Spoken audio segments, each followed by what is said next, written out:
Up and running. Are we up? And are we running? Are we up and running? Okay. Time for me to check my computer. Gotta open up the laptop and then watch how the game demo goes off, because we can't be on the title screen for 3 seconds without the game demo happening. Where it's like, oh hey, you're not doing anything. You know what? Yeah, you need to see it again. You need to see the intro again. You need to see the seagulls in the sky. You need to see the gulls in the sky. You need to see Andy being whimsical, and then Max punching a speed bag. Okay. Yeah, gotta love when that happens, where it's like, oh, your computer. What the heck? Why is it like, oh, network error, network error? Wait. Okay. Okay, good. Okay, it seems like everything is in order.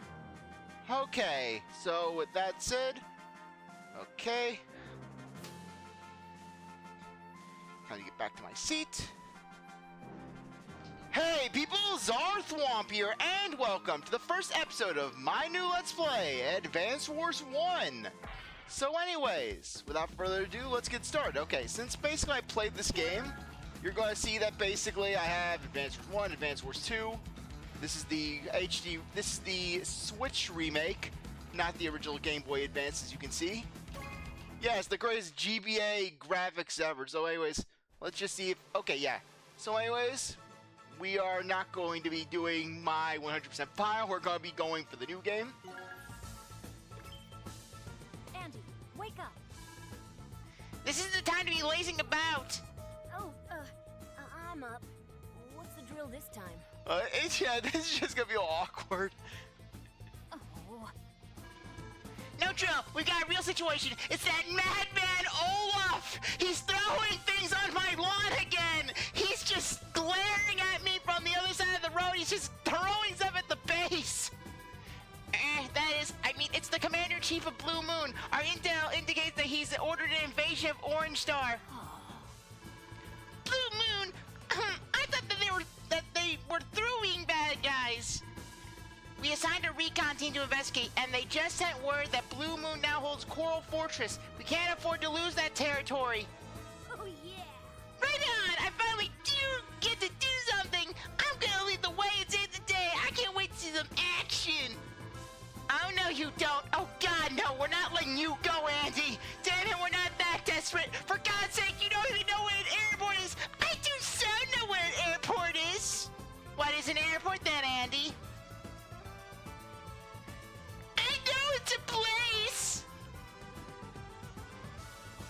Oh, no, you don't. Not yet, anyways. You need to listen and learn first. Our top priority is rescuing Coral Fortress for Orange. Watch closely, okay? Let's go. We can go all the way around the world in this version. It's not like the GBA where you were just stuck at. They just spoil the end game. They spoil the end of the game right here. We're basically like, where you're like, oh, Blue Moon. You're supposed to basically think, oh, hey, Blue Moon. They're just provoking. And then basically like, we're just gonna put Black Hole. We're just gonna just show, hey, here's the villains. So anyways, there's field training and then tank ops. So we're just gonna go with the field training first, since it's gonna give a little flavor. Well, yeah, once you do it the first time, you don't have to do it again. But we're gonna go with the basics. We're gonna go from the ground up, getting that full experience. For these missions, you actually get to play as Nell, which is unique because this is the only instance in the series, at least at the time of recording, that you can actually play as her in the main story. All right, let's get started. Well, with the exception of Dual Strike, that is, but that's hard mode. All right, let's get started. We'll begin with a simple training mission to get you comfortable with the basics of movement and combat. Take a look at these two orange infantry units. They are both under your command. Andy, these are our troops, Andy. The ones that are wearing orange, they are our troops. Let me emphasize that, Andy. These are our troops. Now, I know what our troops look like. And then some Blue Moon imp drunk comes in. Can I have the files? Nell sent me. Sure! Andy! Yes, politely. Yes, politely. The blue unit here is an enemy unit. Oh, this mark here, this is your cursor. Okay, so I... Select this Oh, sorry. I was pondering. Yeah, I didn't know if Olaf had any dialogue. You're gonna move when I say you're moving, Andy. Even though that would have been a better move. Move the circle unit, Andy. When you select a unit, the area around it becomes highlighted. This area shows you the selected unit's range of movement. Now order your unit to approach the enemy. Please move the cursor and press A. Hold on. Andy, you're not exiting out of this move. You're gonna move the troop where I say to move the troop. After a unit moves, this command menu will appear. The only thing this unit can do now is wait, so select wait. Yes. You see what happens to your unit? Its color turned darker. That means this unit can't receive any more orders this turn, but don't worry, you'll be able to use it again on your next turn. That is if it just doesn't die. Now select your next infantry unit. I've circled it here.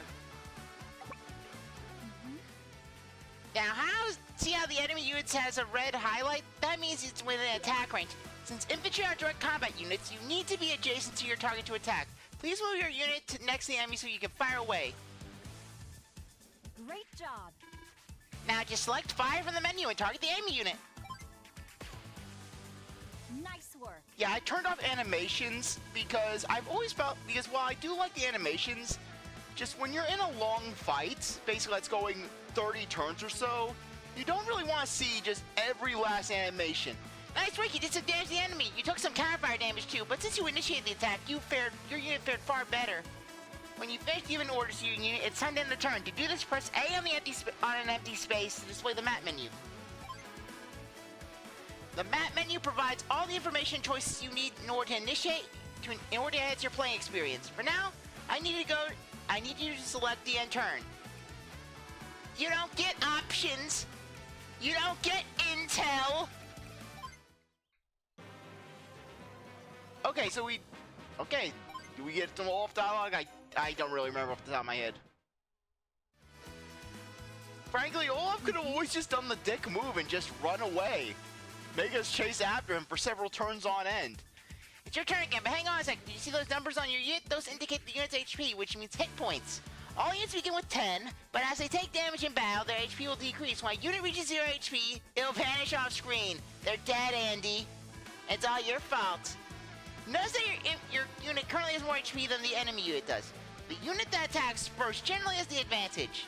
That is, unless you're basically going off against, you're attacking a unit that has an advantage over yours. For example, trying to rush a tank with an infantry.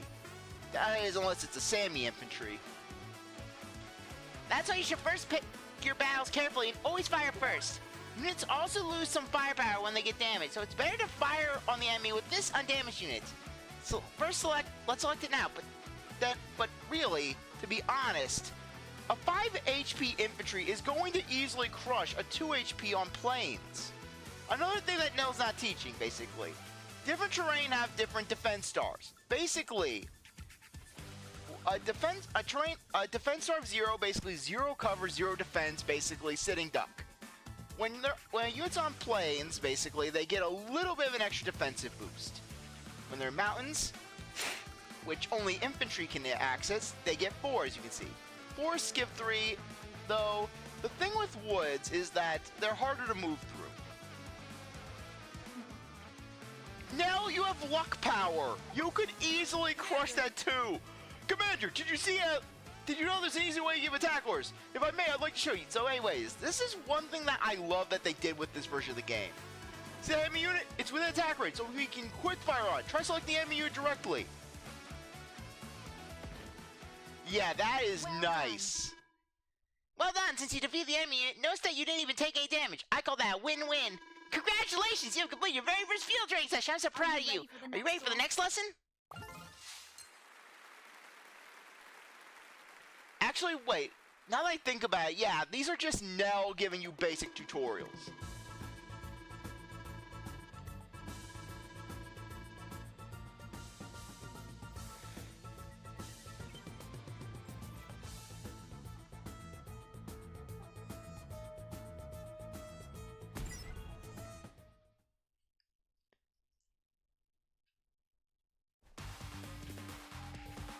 Mission 1, Tank Ops. Yeah, as for the other things that basically they're teaching in those, I can just explain them as we go. Okay, yeah, these are the missions I was thinking of.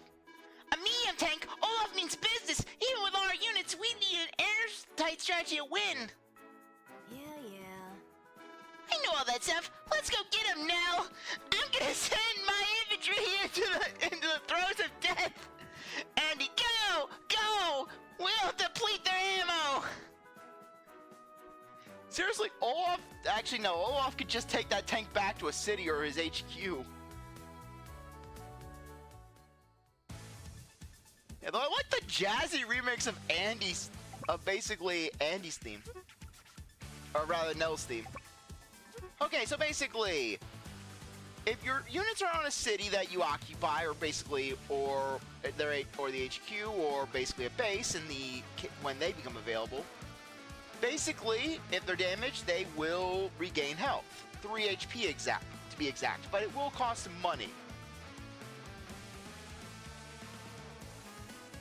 Okay, so anyways, we're going to take this mech since he only has a movement of 2. Mechs are great against tanks, but they don't really move that far, plus, well, they're infantry.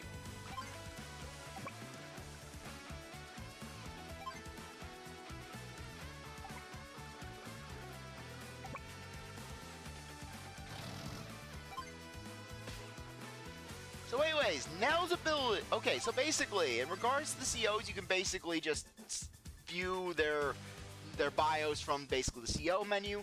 Nell, a well-balanced CO with no weak points. They say she was born under a lucky star. Nell's units may randomly strike with up to plus 20 firepower. Basically, Nell is all about the luck stat, where whenever you attack a unit in the Advanced War series, you basically have a roll of the die, where basically sometimes you will deal a little extra damage, sometimes you won't. Nell has a greater chance of getting luck damage.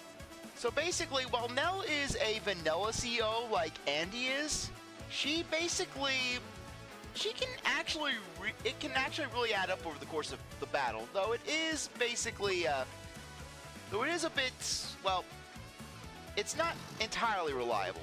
Okay, did I put that in range? Okay, good. Anyways, right here, this is an artillery unit. Artillery units are indirect units. Basically, they can fire at enemies from a distance. They won't take counter damage, but the thing is that they can't move on the turn that they fire. It's not like, oh hey, I'll move 3 spaces forward, then I'll just fire 3 spaces forward. That'd be absolutely broken, and frankly, it would make Grits an absolute nightmare to deal with. So, basically, what you want to do is you want to stay out of the range of the artillery and then just rush them. Since they can't really counterattack, since basically they can't fire directly, they can't counterattack when they're attacked. So you can easily take advantage of that. Okay.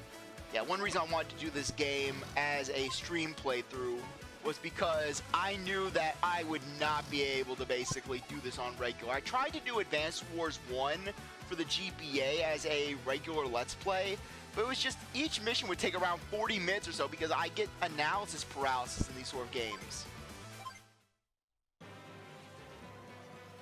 So the Orange Star Army is launching a counterattack. On my new Koro Fortress!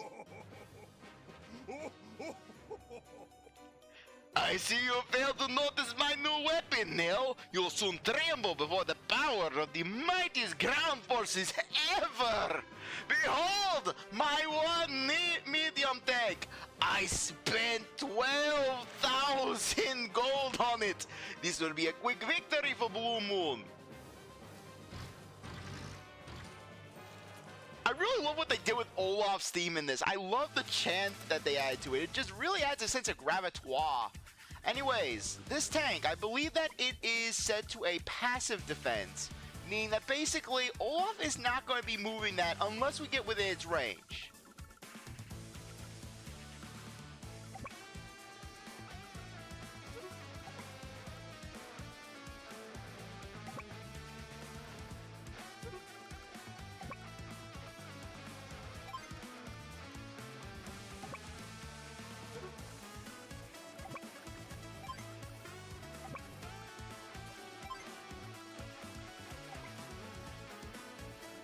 Yeah, we could always just rush that unit.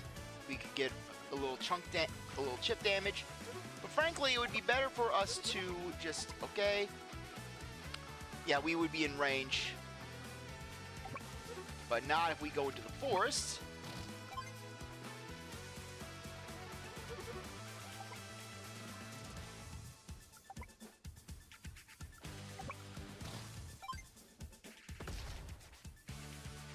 Since Olaf is capturing, he is not going to basically send that mech after the tank.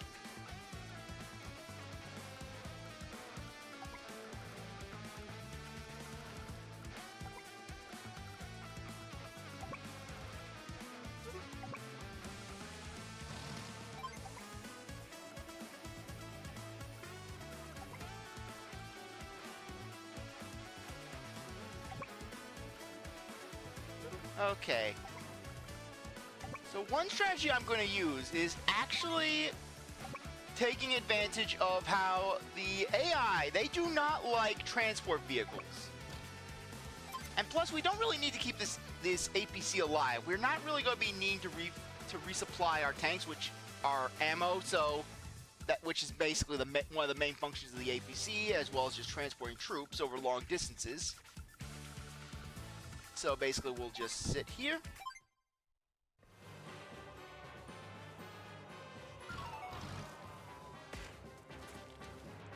Ugh! Okay, I did not realize the range of that thing.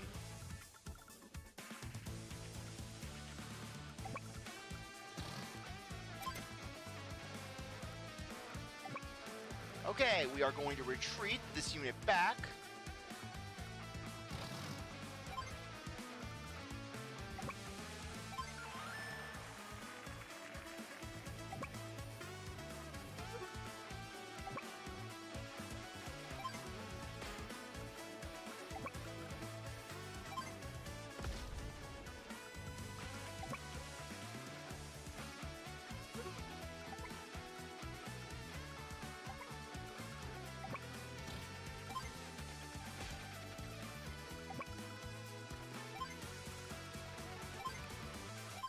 Okay.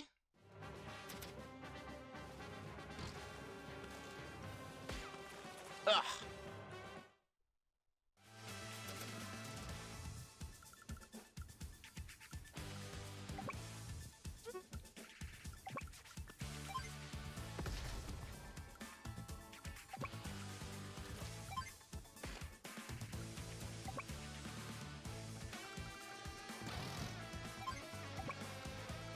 Okay, we'll move you back there. Capture that city. Cities have cities and other such properties have 20 HP by default. And the speed at which you can capture it depends on your own infantry's HP. Basically, if you have a 10 HP infantry, it'll take 10 off the capture score. If you have a 9 HP infantry, it'll take 9, and so on and so forth. If you capture an opponent's cities, basically, which will be their color, you can basically see. You not only deprive them of a resource, but you also give yourself resources. In standard play, cities will supply you with gold, basically 1,000 per turn, which you can then use to buy units.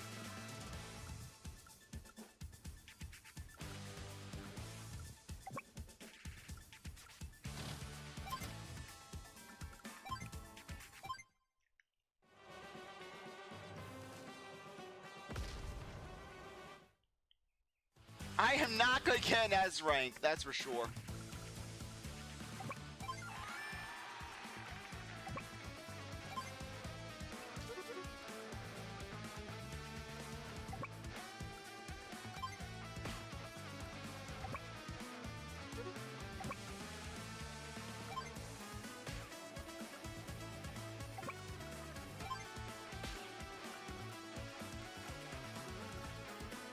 Okay, hopefully what we can do is get Olaf to start merging units together.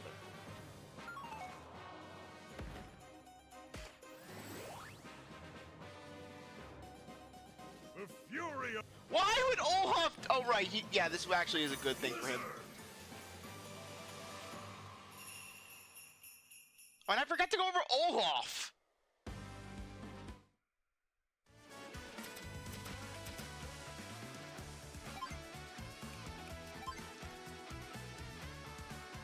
Okay, so anyways, Nell, her likes willful students, dislikes downtime. Olaf, a bragger whose tactical prowess has earned him respect. Easily affected by the climate and CzarThwomp's ability to read. He's strong in snow and weak in rain. Olaf's units ignore snow movement penalties, but rain affects them the way the snow does others. To be honest, Olaf might as well be a vanilla CO in that regard, because basically you're never really going to encounter rain. Rain is under very specific circumstances, either as a part of a mission or if you're going up against another CO Drake, basically. And as for snow, you only really deal with it when Olaf is summoning it.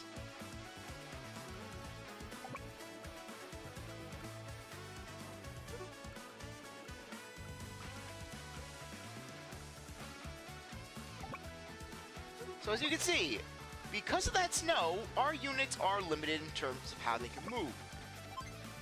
Oh, by the way, if you press the B button, you can see the range at which you can currently attack. For example, if we were to move, for example, we can attack that troop right there. We can attack that one right there.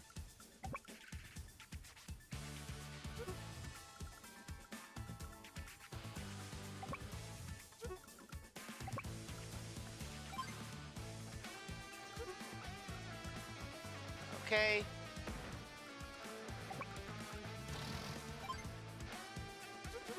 Okay, that is a mech.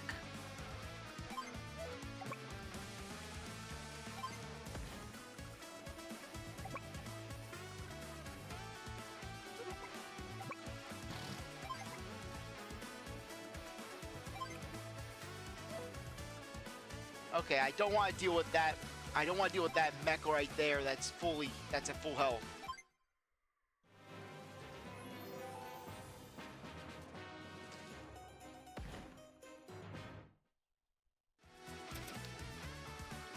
What the?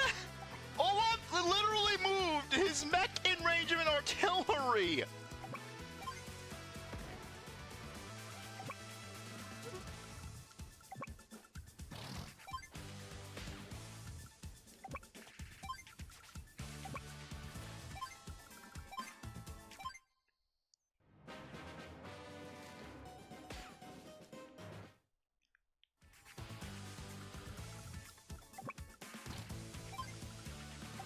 Okay.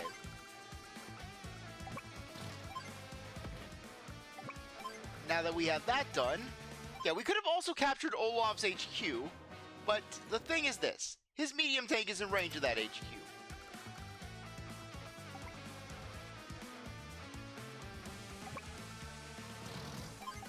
As you can see, we do 3. Too bad we don't have 1 more range.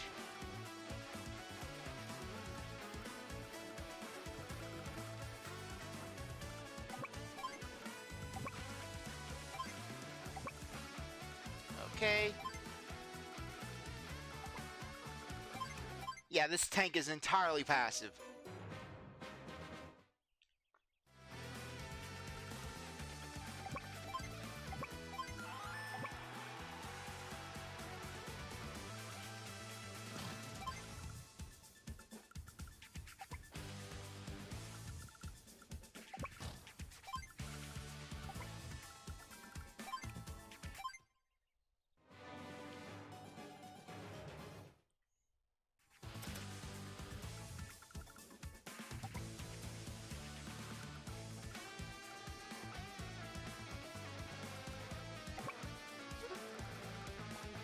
Okay, so that tank could attack us if we go there.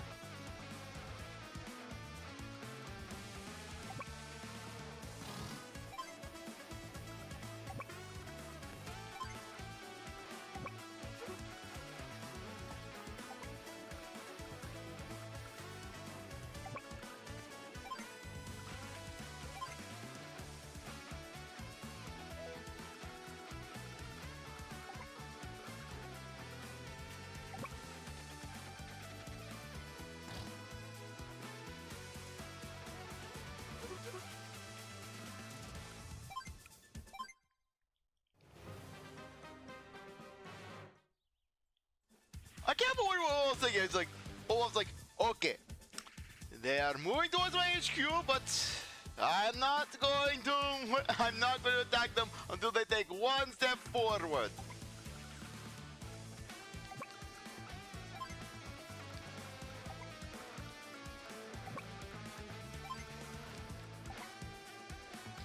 Now I'm gonna off that mech.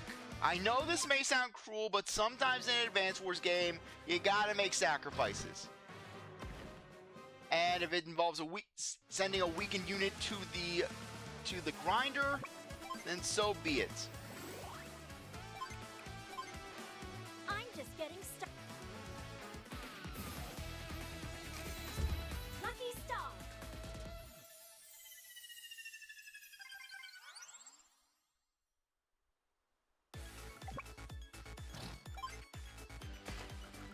Yeah, see, look at that! By the way, Nell's ability, Nell's CO power, basically. Ah, come on, let me bring it down. Basically, yeah, so basically, she gets a massive boost to her luck, and a little bit of defense. And some firepower. Meanwhile, Olaf's ability basically summons snow and gives him a little boost of firepower and defense as well. Yeah, basically, there's always been a joke about how Nell's units, basically, her infantry can kill a tank. He just kill a Neo tank, just no issue in Advance Wars 2.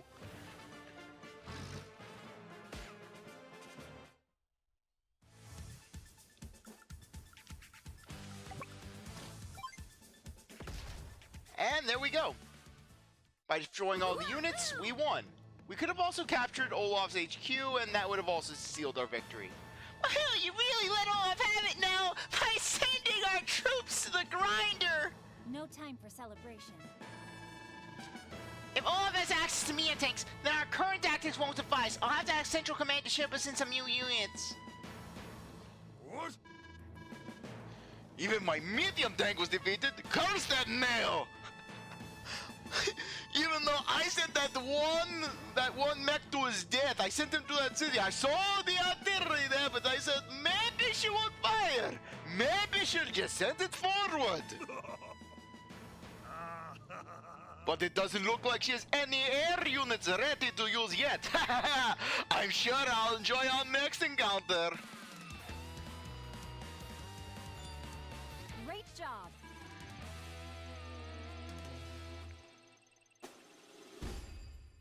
Look, I'm not going to aim for an all-S rank. Frankly, if I was willing to sacrifice some units and yeah, just play some risky capture games.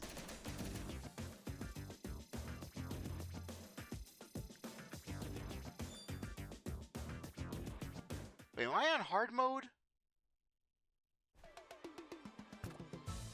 Oh my gosh, I'm on hard mode! Andy. No, can I get out of here?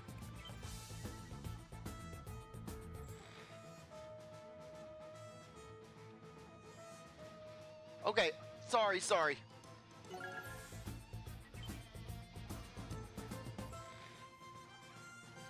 Yeah. Okay, good thing I checked because I would have been in hard mode.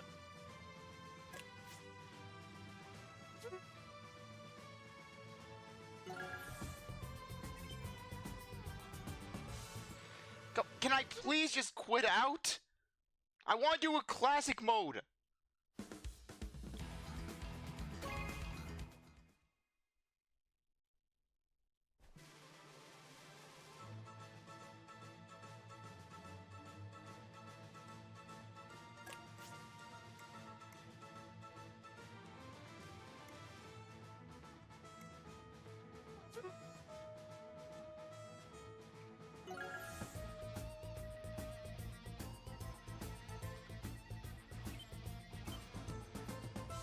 Okay.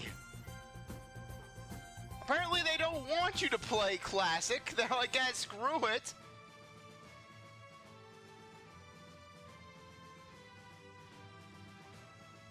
And you know what? No, we're gonna make things interesting. I've never done hard mode. Is there a way for me to do a new game? Okay, this is a little humiliating, okay? I'm sorry for this. I did not anticipate this sort of thing. Yeah, get ready to see that there's an Advance Wars 2.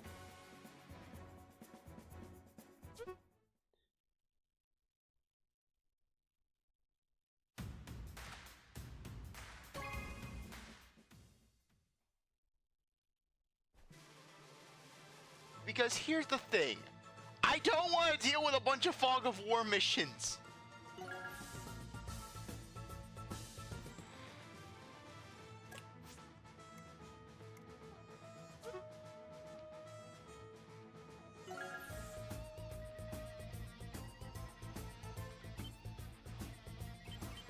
Okay. So let's just pretend. Let's just pretend that basically Okay, let's just pretend that basically we're doing this normal mode because I don't want to deal with hard mode. Okay, I'm gonna show you just a comparison, just what we would be dealing with on normal mode because I thought it was a little weird that it was so specific.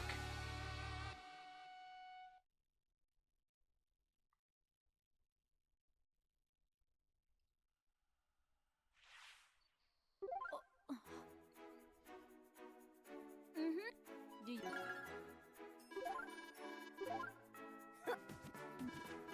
No! God love how Nell's like.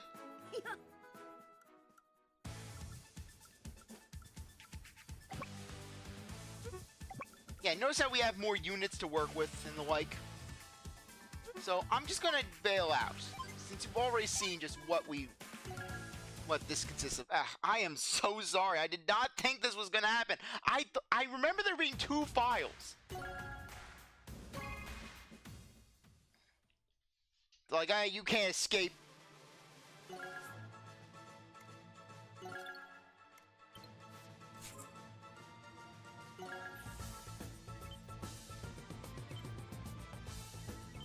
Okay. Mission 2, Chopper Tactics.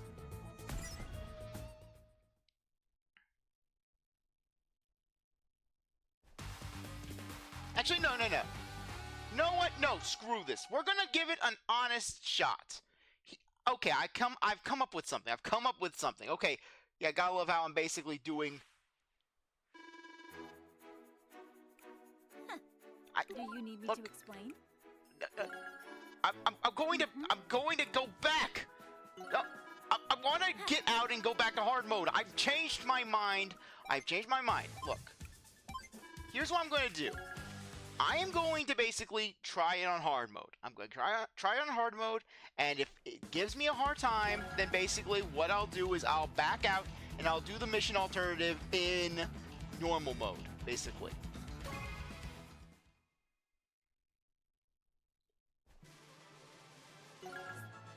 Let's discard.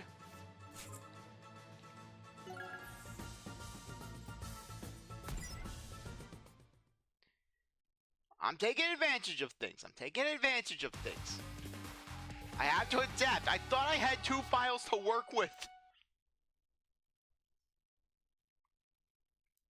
Yeah, I didn't realize I chose hard mode by accident. Olaf is one true tactician. As I suspect, he deployed a number of medium tanks. Examining all of Olaf's units, I think we have only one viable option. War crimes! Throw everything we've got at him! Well, yes, actually, that's about all we can do without a transport copter.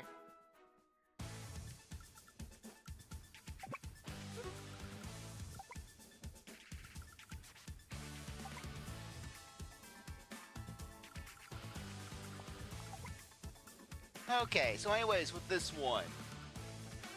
If we had a transport copter, we could easily just rush Olaf's HQ. In fact, that would be the ideal strategy. Thankfully, Olaf does not have any anti-airs, so that is very solid for us. So with our anti-air, we can move that in front of Olaf's chopper and take that out. We're going to want to do that because battlecopters can be very nasty units to deal with. Basically, they have very good range. As you can see, they can move around. They are not impacted by seas. They're not impacted by forests. Basically, or mountains, they can basically just run roughshod over everything. But they don't get defensive star bonuses.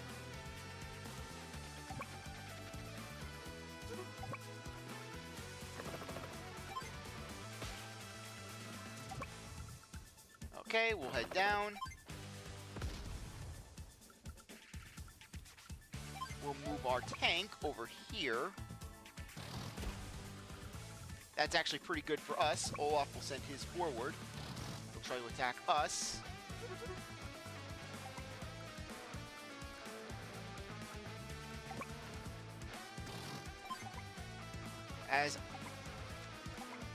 Yeah, that'll work.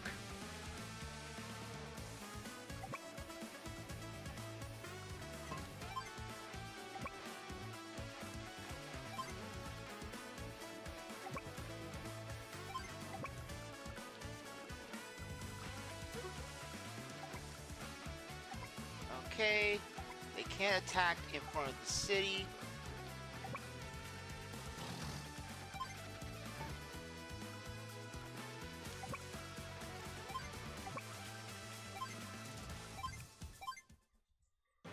Go forth, my troops! This time, nothing can stand in the way of our victory. Only CzarThwomp's ineptitude can stop us.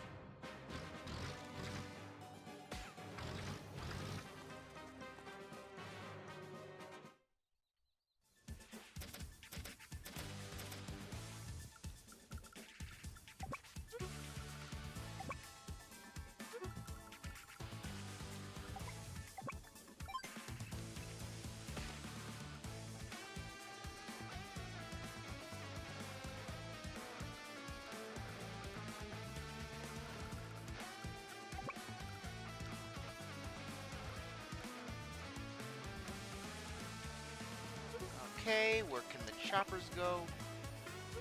Okay, the choppers can attack from both angles.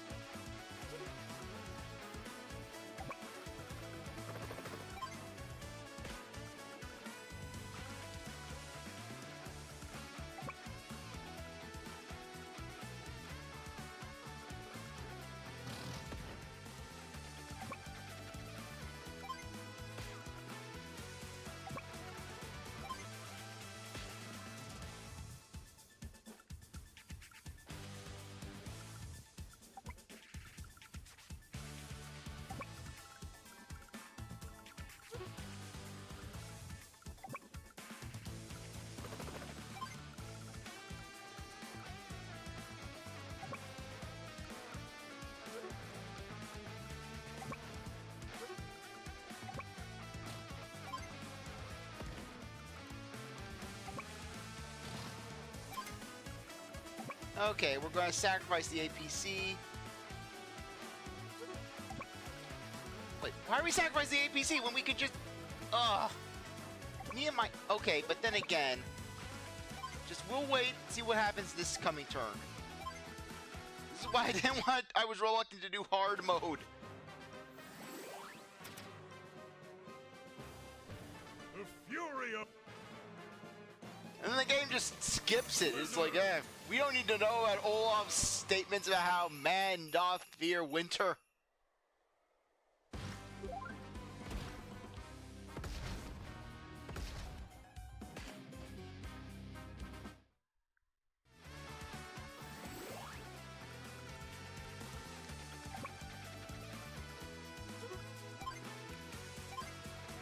Lucky me. Lucky star.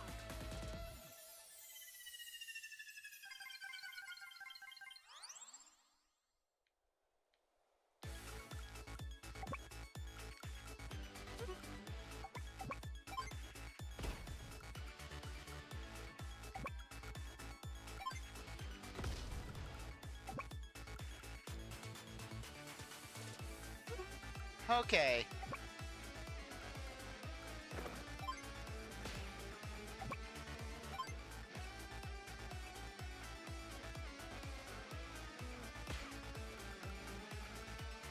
And there we go.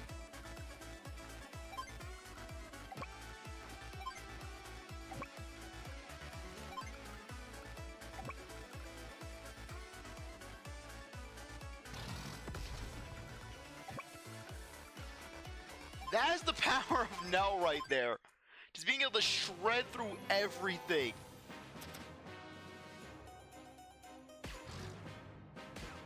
Yeah, now I'm putting my infantry in range.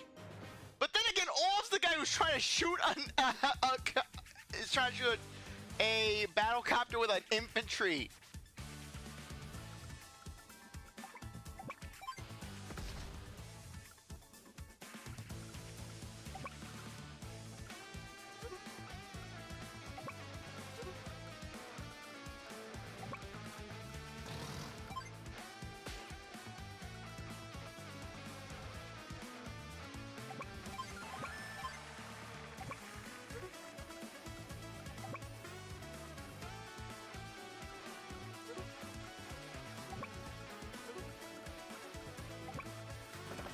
Okay, we're going to hit that one.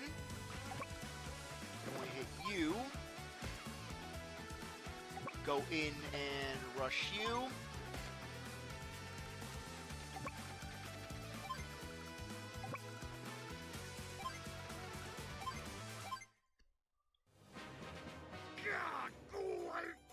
Blast it! We must not let this enemy overwhelm us!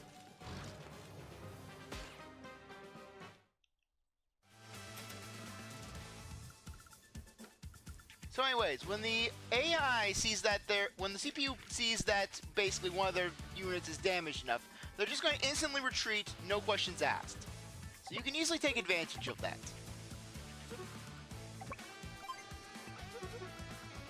Okay, first things first, boom.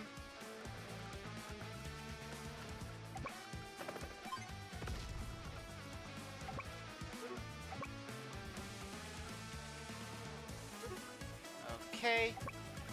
Go take. This is, yeah, that's one disadvantage about the whole auto fire system.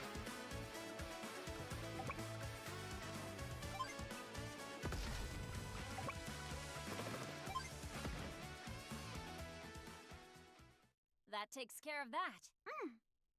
You know, Olaf is missing a key piece of strategy. It doesn't matter how strong your units are if you don't know how to use them. Uh-oh. What trickery is this? I should have known you wouldn't fall for a direct assault. Ugh, this isn't over yet. You sure are a quick study. Let's try another one. Okay, perfect score.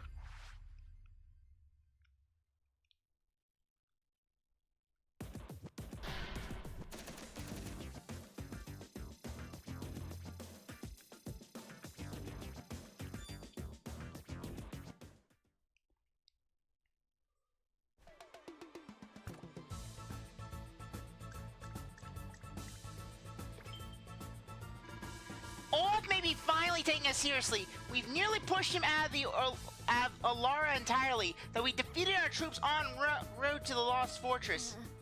The Lost Fortress? Oh no, now we'll never find him!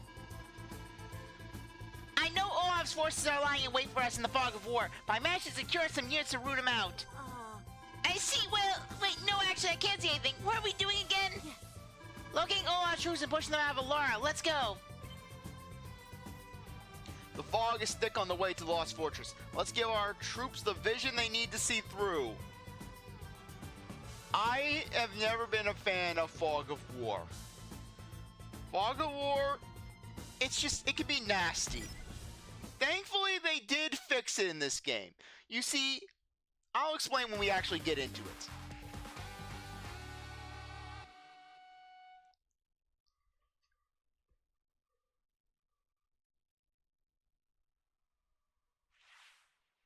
Uh-oh.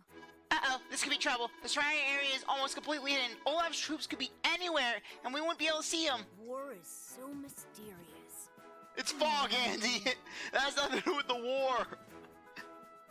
Oh, Andy, hurry up and let show Olaf he can't hide from us. Technically, he can. So basically, this right here is a rocket. These things have a greater range than artillery. They also do more damage, but they have wheels, so they aren't as versatile in fields or in forests. Likewise, you have to be 3 spaces away in order to hit the enemy, whereas with our artillery, you only have to be 2. So anyways, Fog of War. As you can see, you can't see anything that's going on in this area. And as such, you can only attack enemies once they are in range. Too bad we don't have a recon. We do have a recon. Okay, So anyways, we're going to put this recon right in the forest. Now, as you can see, basically, let me just... Can I pull it up? Okay, there we go. Do the right stick, you can basically get a notice on the things, on the units. As you can see, recons can see 5 spaces ahead of them by default. Very nice. And because we can see that, we can just attack now. So in regards to the Fog of War, it's important to know that basically, even if your opponents can see you, they can't see into force unless they're directly next to them. So take advantage of this. Likewise, if you come across an enemy in a forest, you will be trapped, meaning that you won't be able to do anything with that unit. You won't be waiting, you won't be able to attack, you're going to be just stuck there for the rest of the turn. So in the original version of this game, as well as Advanced Wars 2, the Fog of War was absolutely stacked against the player because the CPU, they could see where you were. They knew where you were. They knew how to plan their attacks around you. You couldn't see them, they could see you. Thankfully, they fixed this in Advanced Wars Dual Strike and then carried it over into this game. So anyways, you can also increase the range of your units by... Okay, let me just check to see the range on this thing. Okay, vision of 1.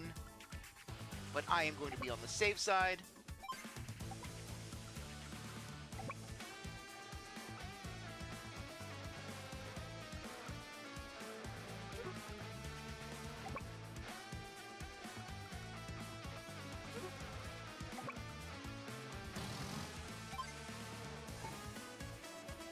Okay, there really isn't anything there.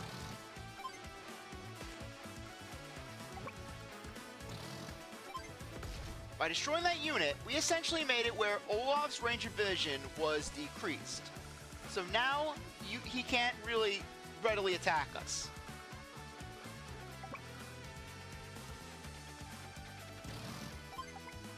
That's the key to Fog of War. You basically keep vision on your side. So as a result, you are going to want to take things a little slower in these sort of things. But since Olaf can't see us... Where'd that rocket come from? I could go in and basically... Wait. Where's the turn reset?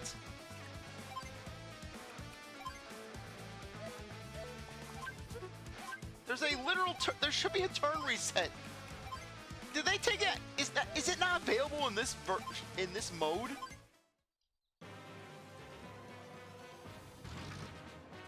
Okay, good. Good. Olaf had nothing and we were not in range of Olaf. We lucked. Wait a minute. We were in range. Oh wait, Olaf couldn't see us. Yeah, that's right. Like I said, that is why it's so important to know where you're going, to know basically what you are in range of.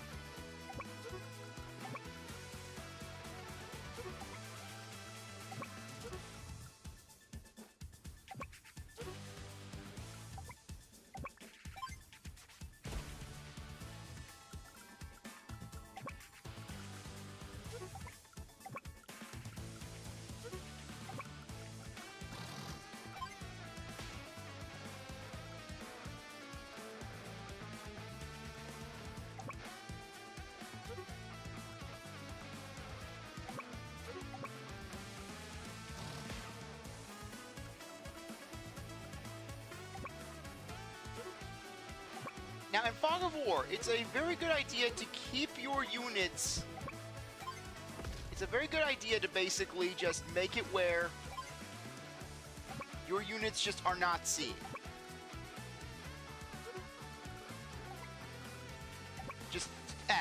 What am I trying to say? Basically, what I'm trying to say is this.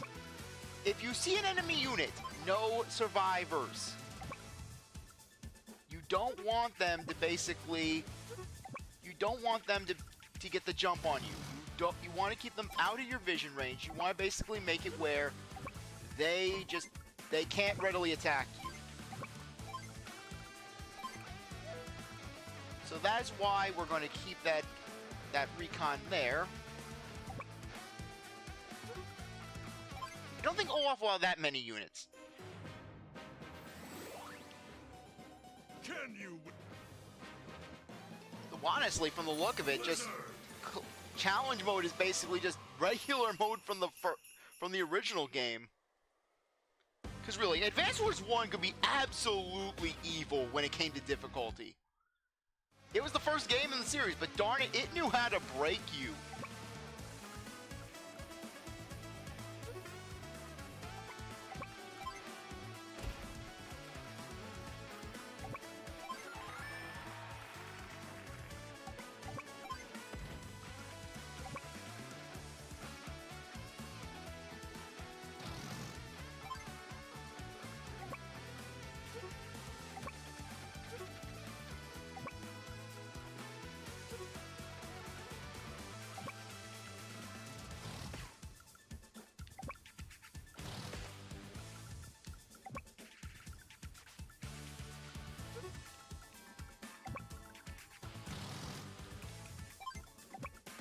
Okay, we'll move you down here, and we'll start moving the troops on out.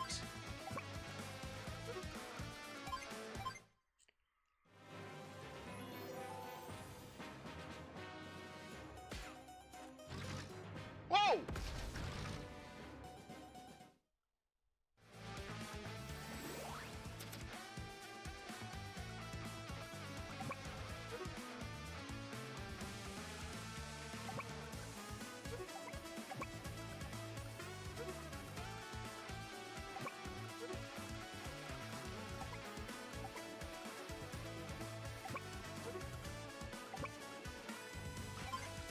Okay, we're going to be moving back.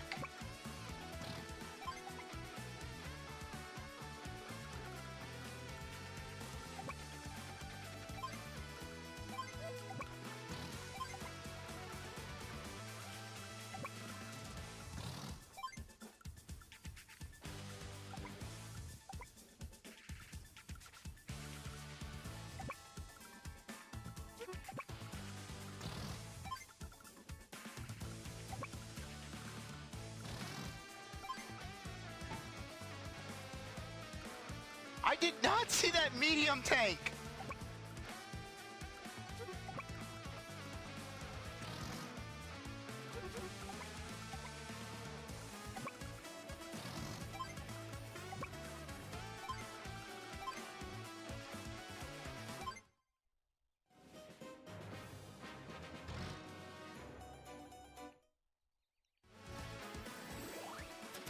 Okay.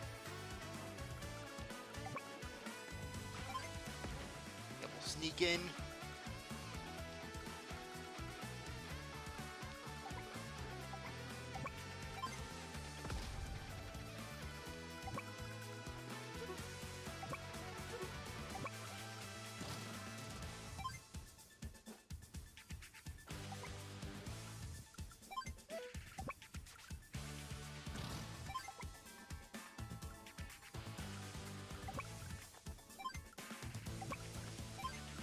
Okay, I may have not seen that tank, but darn it, we're going to take advantage of this. We're going to take advantage of the situation.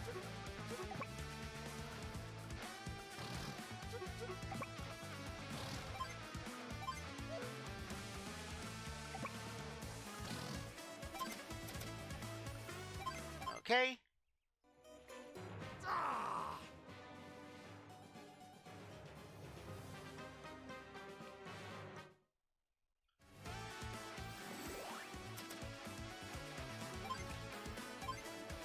Lucky Mint. Lucky Star.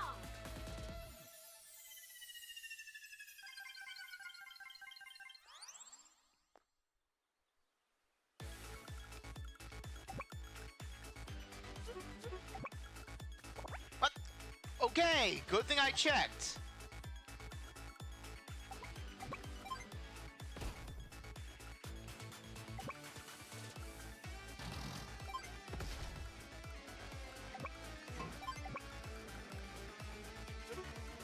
If we tried to invade the HQ, look what would have happened to us.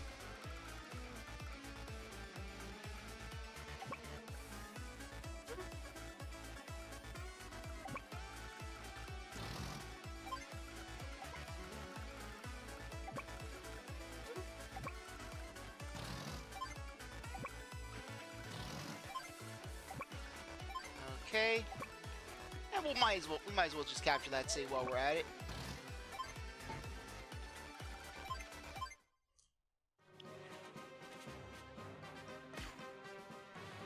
Wait.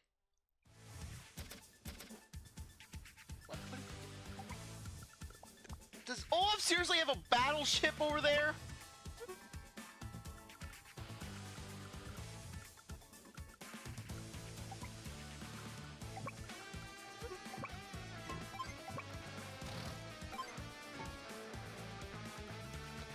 Wait, then what was...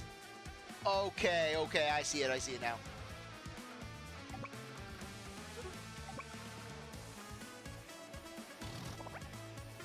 Yep, rockets.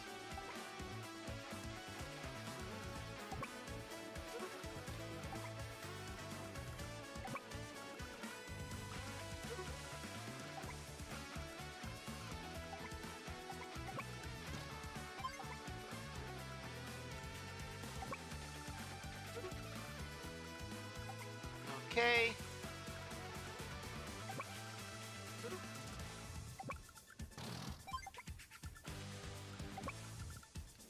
Okay, what's the range on this thing?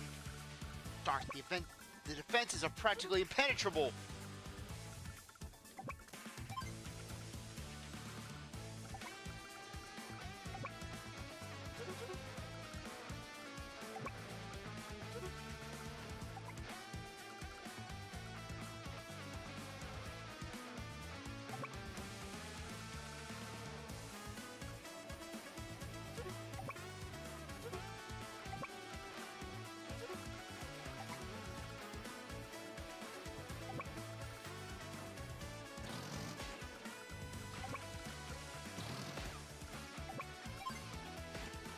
Darn it, we were so close.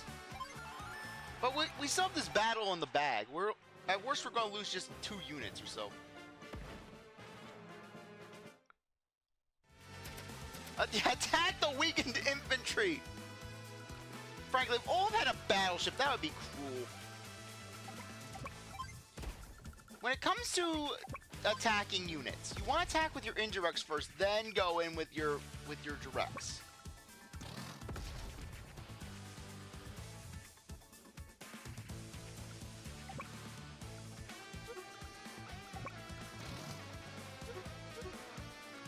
What other unit am I missing?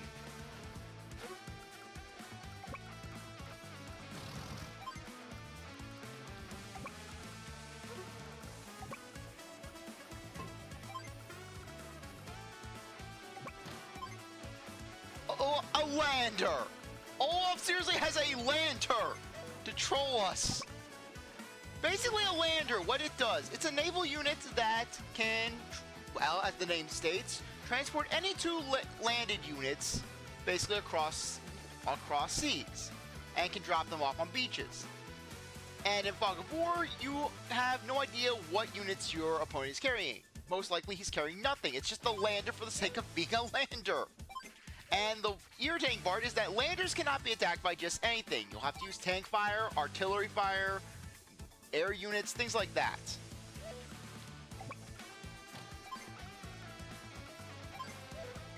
So yeah, we'd be better off just trying to capture that HQ at this point. Let the wind Olaf just douching us! blizzard!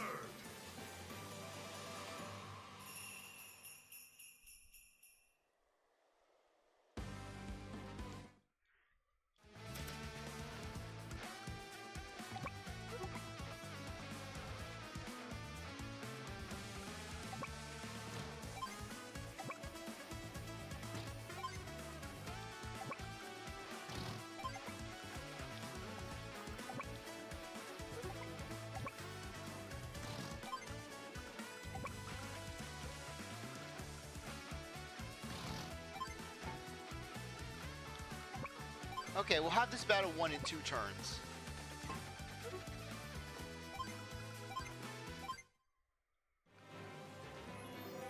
Oh, I literally can't move a unit! What are you imbeciles doing? Get out there, fight! What are they? Who's fighting Olaf the Lander? What do you want them to do? Beach themselves? Beach themselves and take on the tank?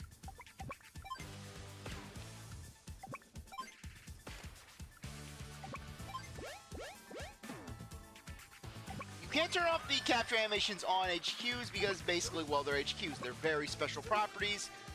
If you see an HQ getting captured, you know that something's going down. Okay, well, you might as well destroy the lander.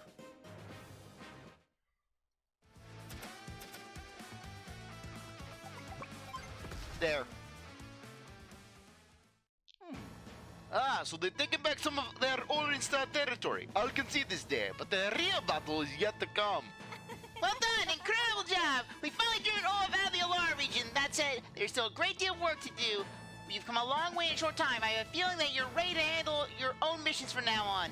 It helps that I had such a great teacher, and I actually listened to what you said for once. Our main and ready contacts, so reach out anytime you need assistance. I guess I'm still learning, huh? We're still learning, Andy. We're all still learning.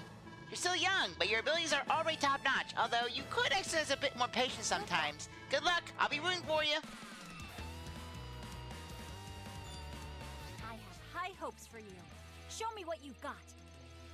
It's kind of a shame that basically we didn't get to see Olaf, basically, just the classic Olaf. He didn't refuel his bombers. Because that's how they did training in the original GBA version, where you had a long series of missions where basically you would have Nell and Olaf, where Olaf was essentially a Looney Tunes villain, where basically he would come in with this strategy and it would just backfire on him entirely.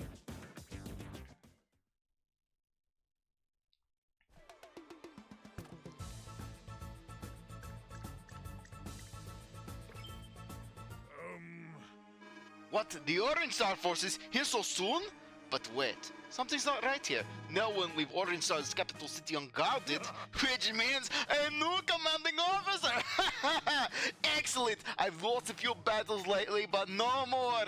My lander will have its revenge! My lander will crash into the capital city of Orange Star! An Orange Star army without Nell is no match for me. It's time to teach this raw recruit what war is all about. Though frankly, that bold words coming from Olaf, considering that basically Nell is not the most dangerous commander in Orange Star. Far from it. Frankly, Olaf, he's boasting about, oh, Orange Star without Nell is nothing. Yeah, meanwhile, basically, it's all fun and games until you hear Hachi's theme. You hear that, bwom. You hear the map shop theme. You hear that guitar. You hear that surfer riff, and basically, and then before you know it, all the city is one big factory. Or better yet, you basically get Max basically just thrashing through everything.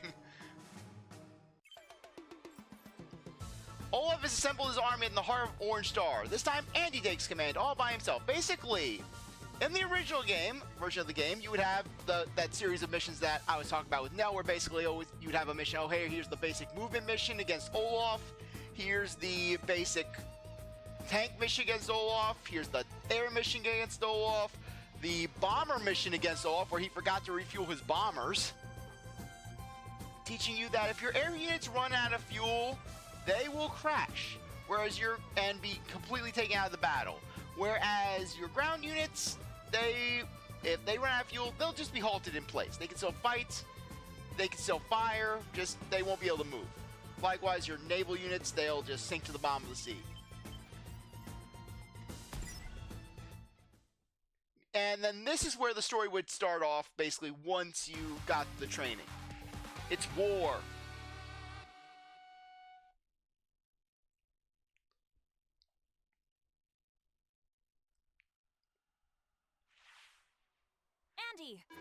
Andy, do you read me?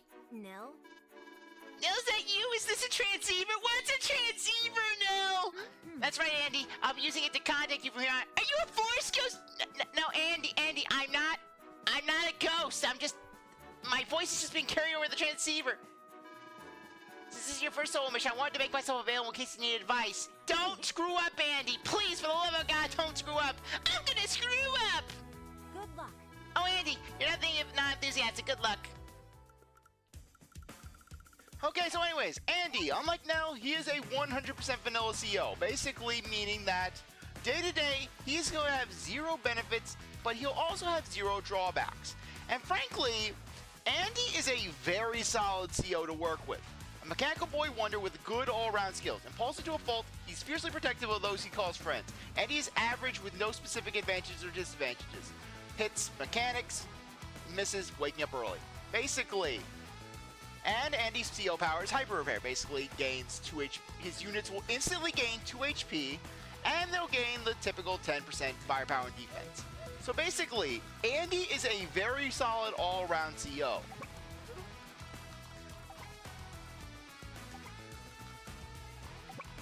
Now, as you can see, we do not have any factories, unfortunately.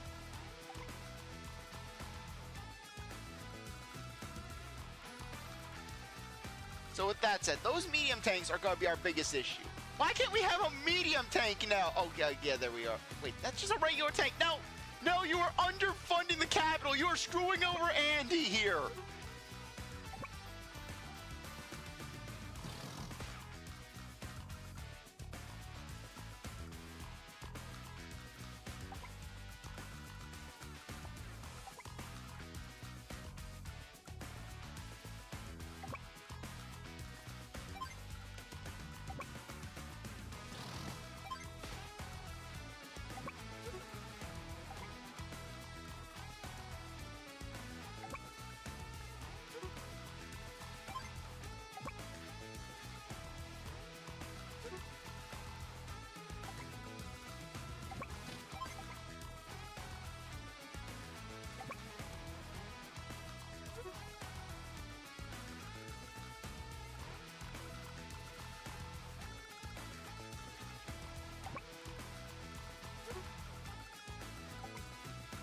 Okay.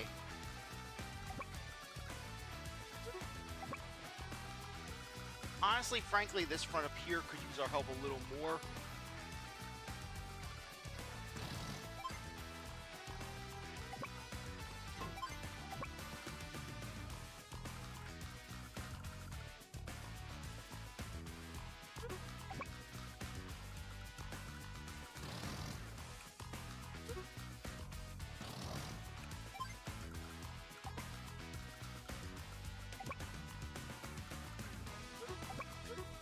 Okay, what's the range on that tank?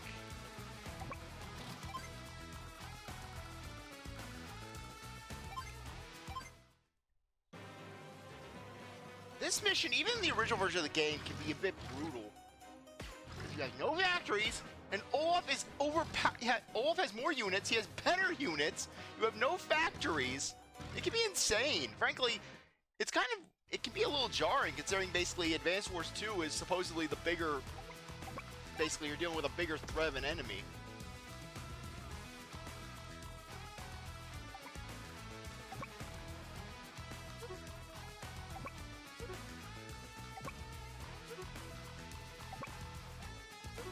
Okay, so one important thing, you don't want to be too aggressive with your assault.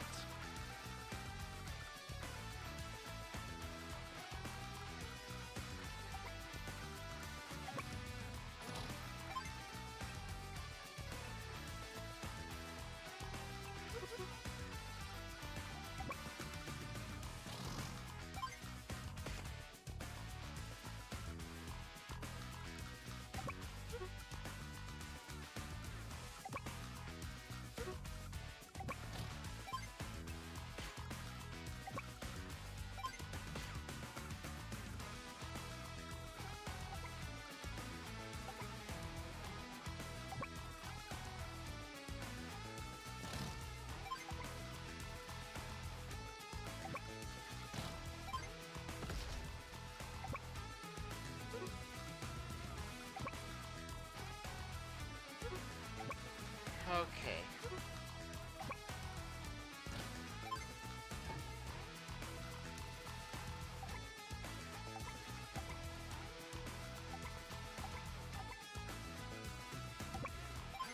You down one.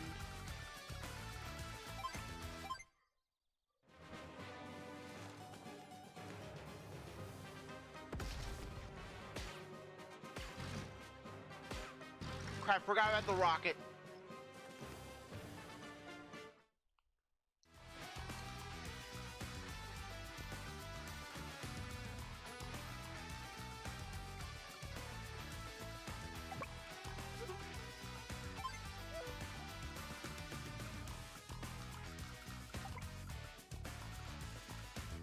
Okay.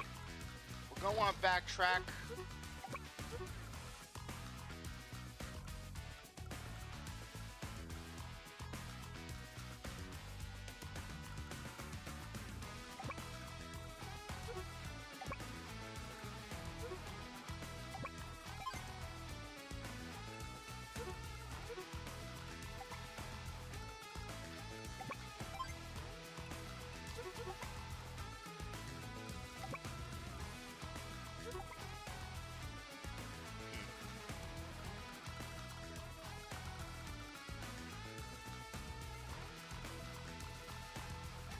Yeah, this is a bit of a sticky wicket right here.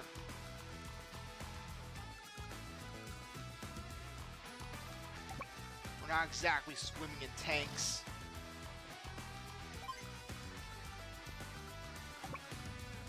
Okay, I'm gonna gut the ape. I'm gonna gut the recon for the sake of for the good of the group. Okay. One, two.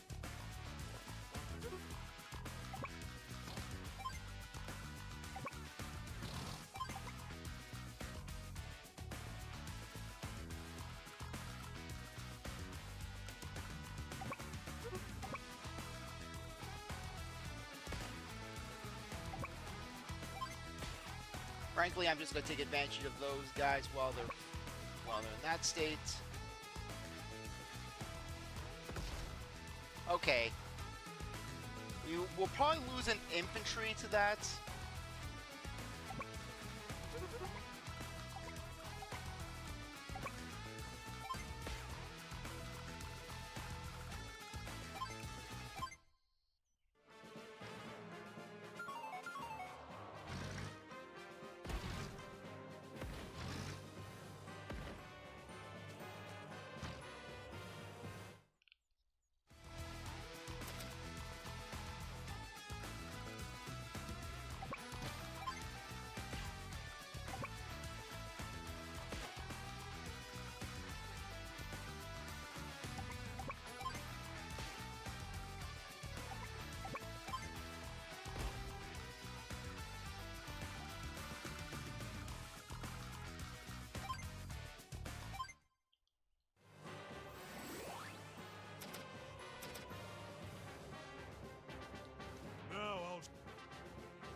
Yeah, well, this is one way to play Advanced Wars. You're not thinking, oh, I'm just gonna have the standard mode.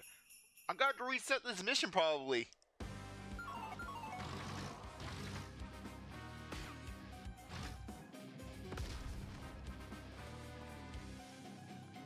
One thing that I don't like about this version of the game is that it's really hard to tell certain units at a glance. You know, where basically in the original version of the game, you could easily tell a regular tank from a medium tank. Meanwhile, in this version, they kind of blend together. Andy, your CO meter's full. Remember to use your power to heal your units and get them an extra attack boost. Though, now is not the best time to use this power.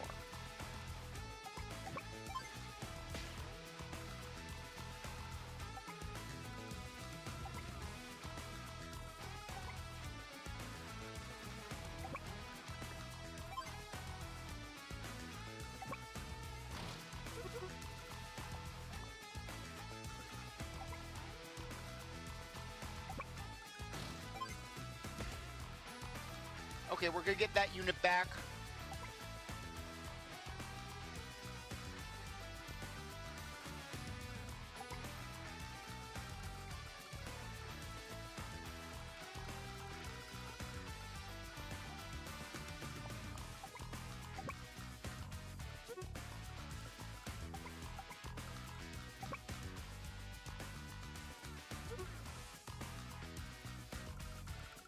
Okay, we're gonna wait and then we're gonna do our push.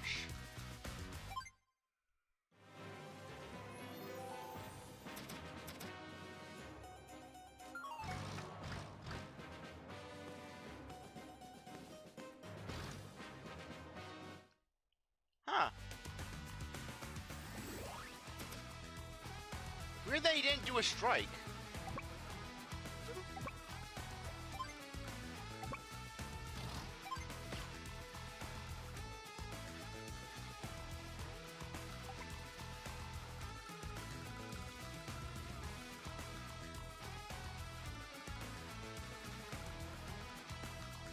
am not going to do well in terms of speed in this mission, I can tell you that much.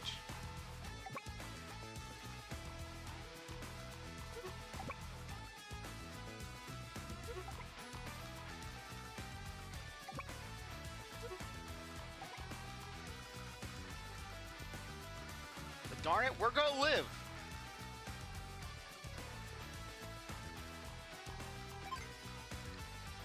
Okay.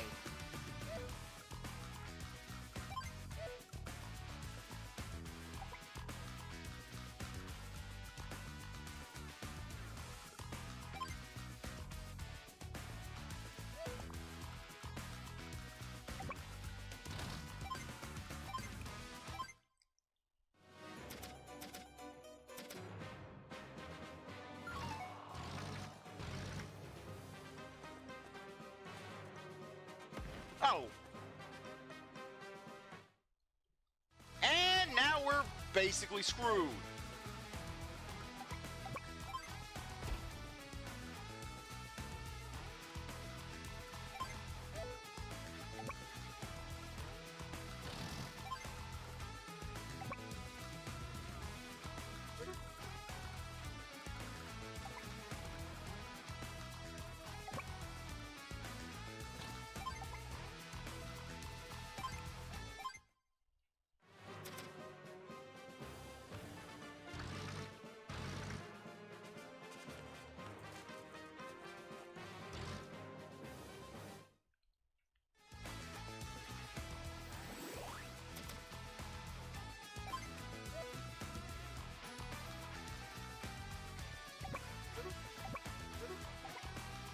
Okay, how to take this, how to take this.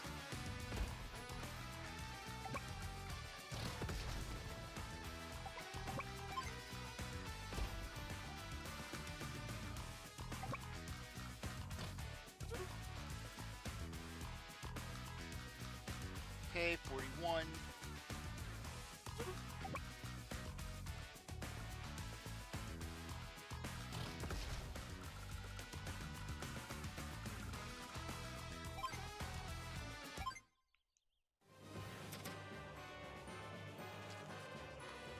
Thankfully, the CPU will always prioritize capping over damage.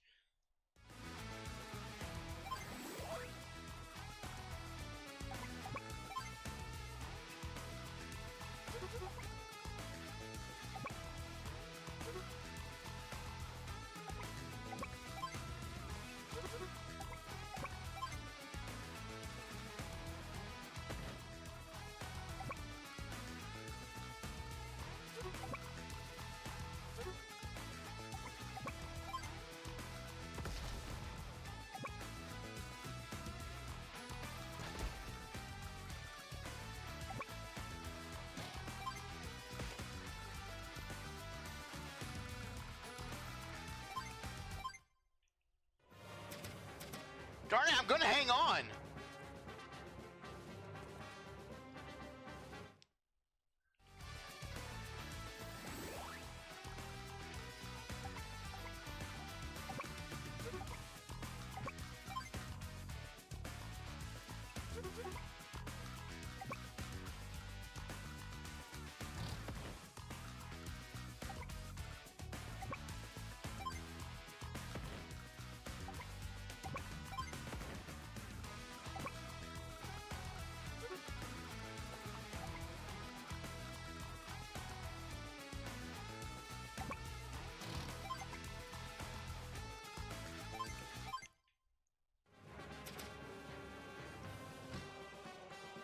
I'm probably gonna have to restart this mission. I'm probably gonna have to restart this because I absolutely royally screwed up.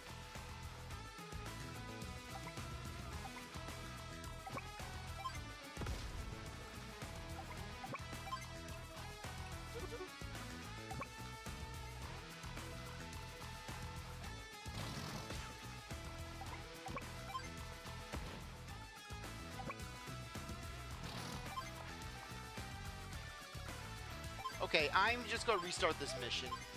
No, I don't want to use the tune-up, Andy! Andy, I don't want tune-up! I want to stop the I want to restart the mission.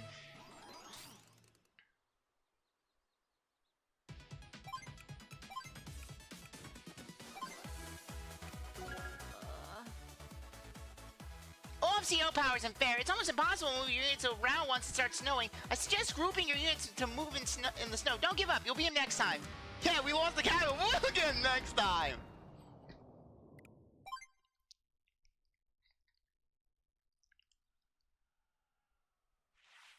Andy!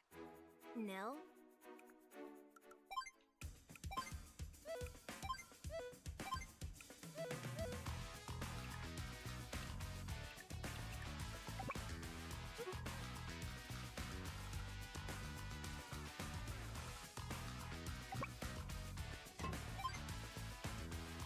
Okay.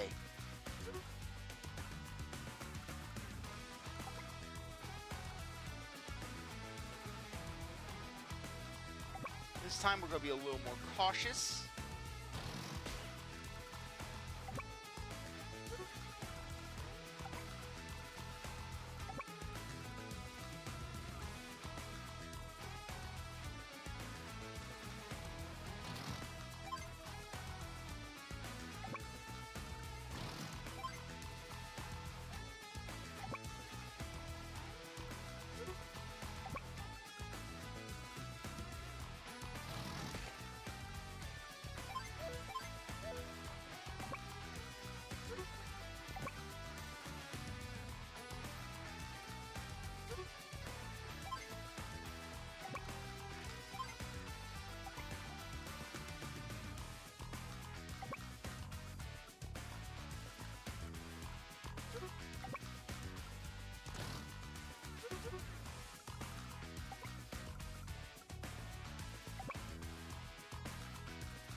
Wait, what's the range of that tank?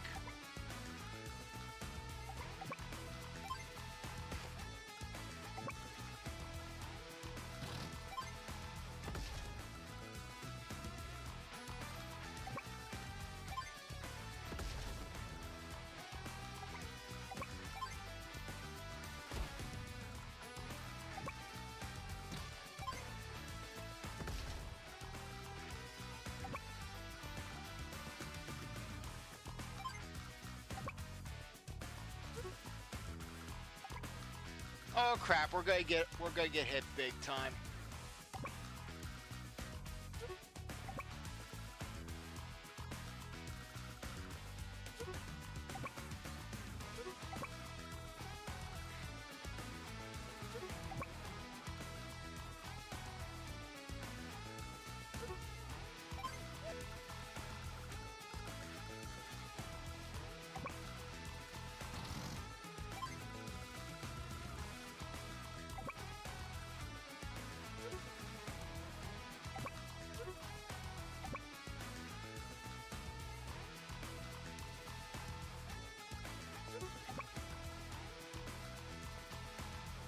Freaking all of his medium tanks.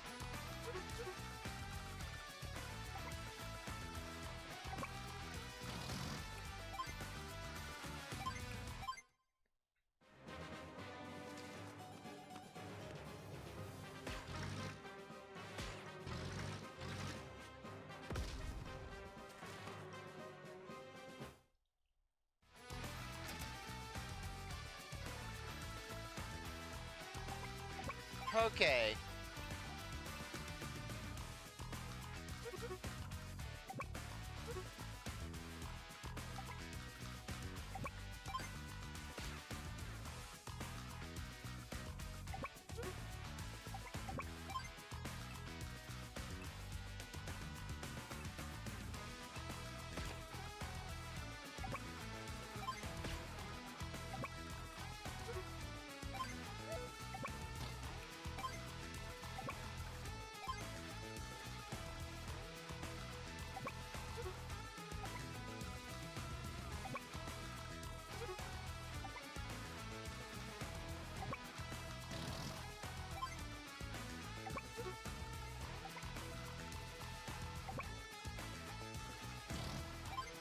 Okay.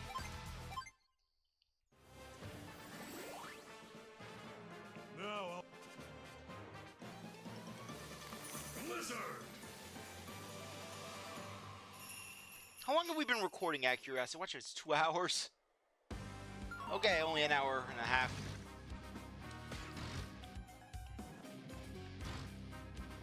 Wait. Let me see Olaf's fuel. Okay, yeah, Olaf can still last plenty.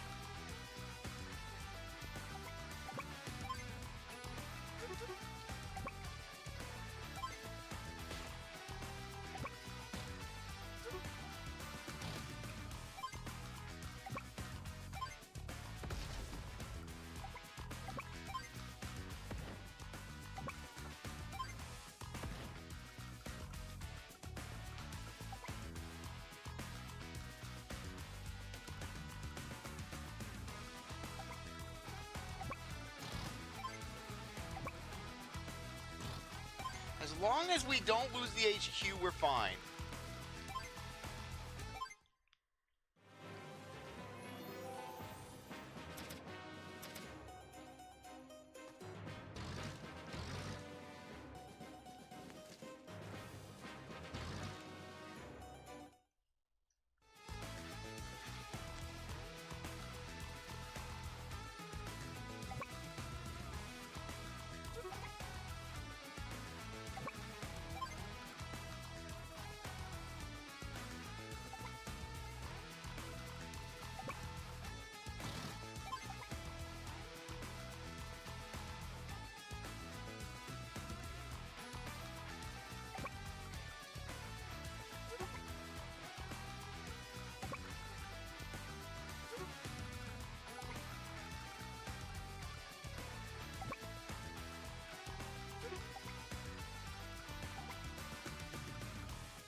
Okay, I need to restart this mission.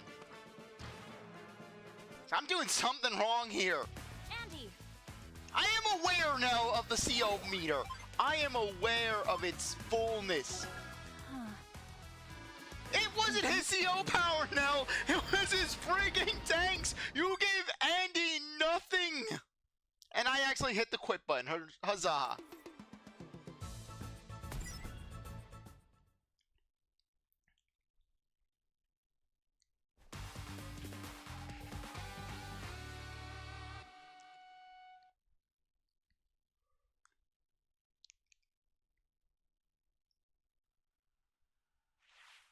Andy!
gonna lose out on this on mission 4.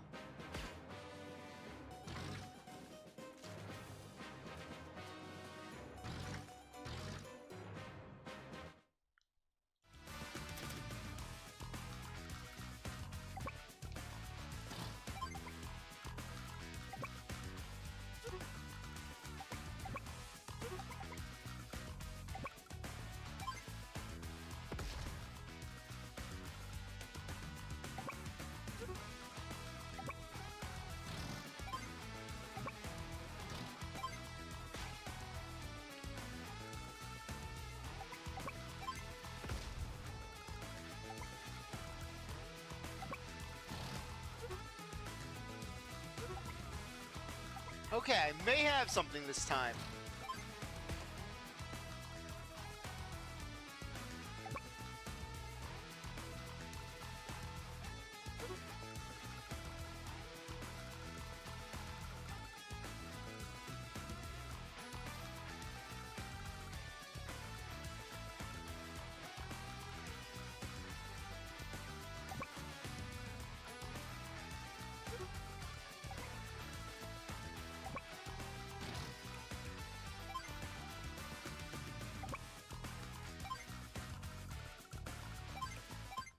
Really, we're outgunned, we're outnumbered, we have no units to replenish.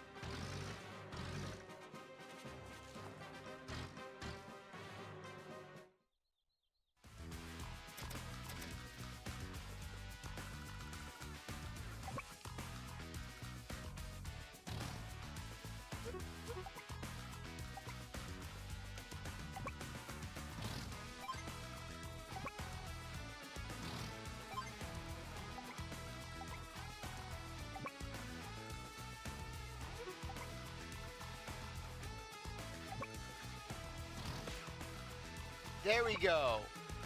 That's how you take advantage of that recon.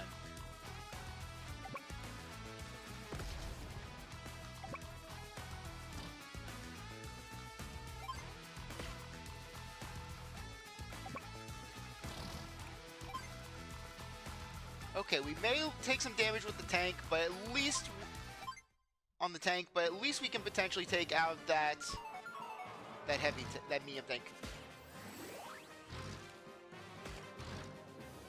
Oh, thank you, Olaf!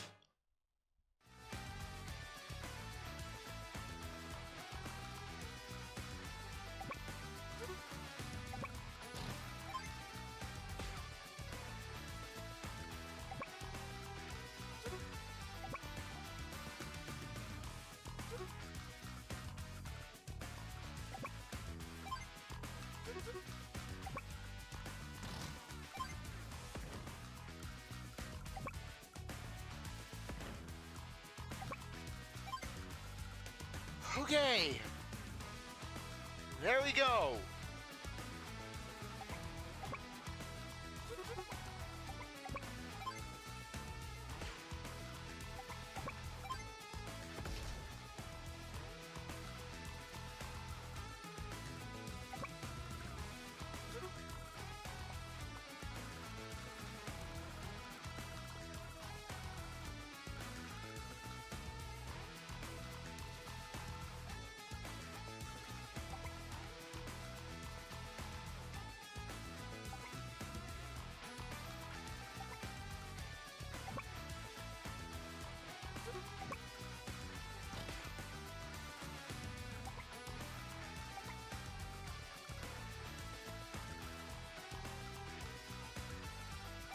Okay, well, here's the hoping third time's the charm. Now I'll... Blizzard!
Okay, good. We're out of range with that.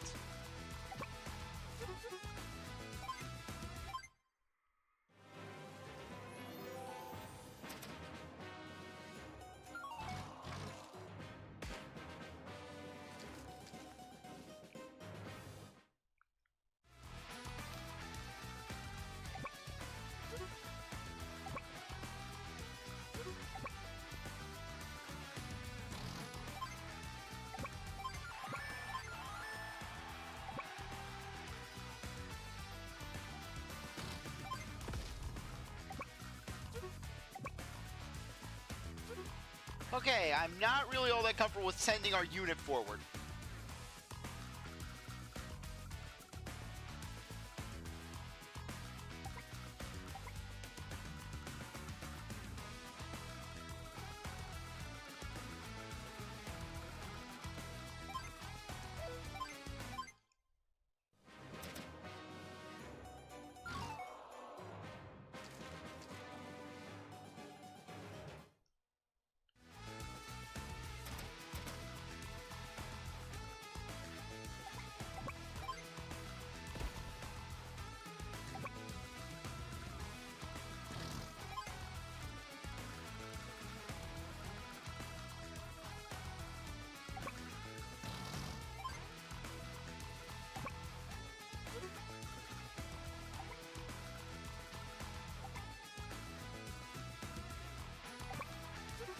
Yeah, put that in front there. That tank's going to come after us. No, I'm not running that risk. No, we are not running that risk.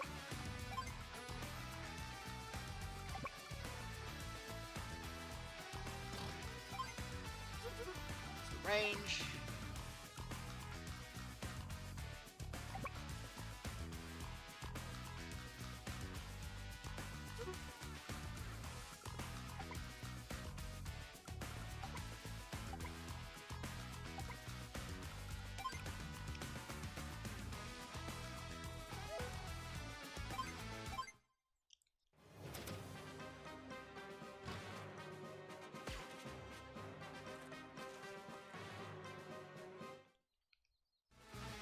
Andy!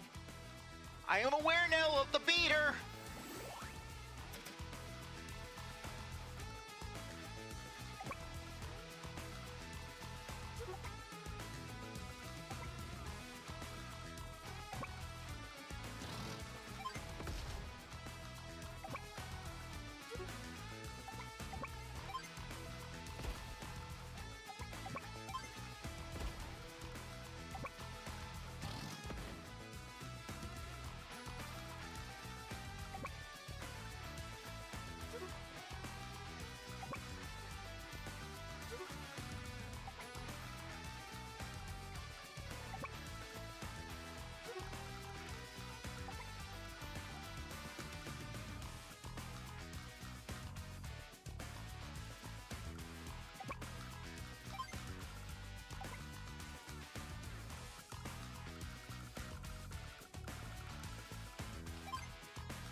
Okay, we can at least take out that medium tank.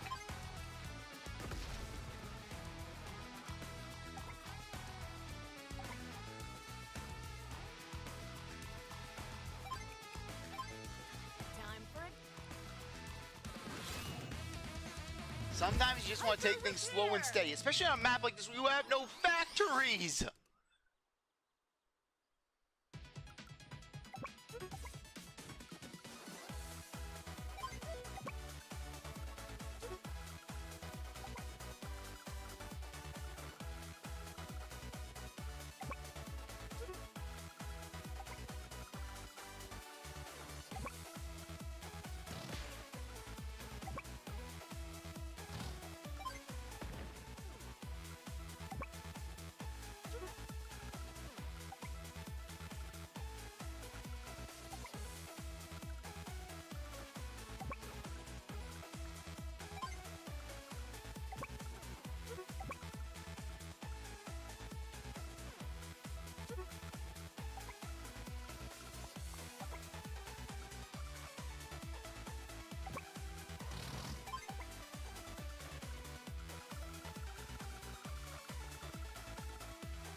Okay.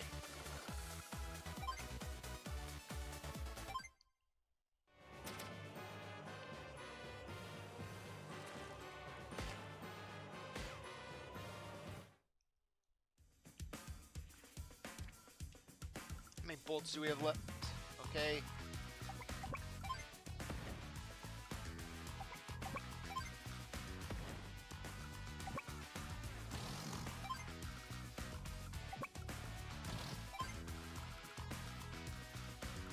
Okay, now we have to decide about how to handle this.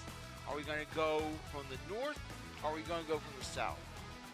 Frankly, both ways are going to be just kind of iffy because of those rockets.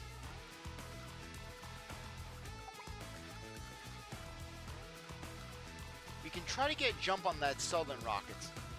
And then from there, we're going to need to focus on those tanks.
Are we dropping off in range? No, we are not.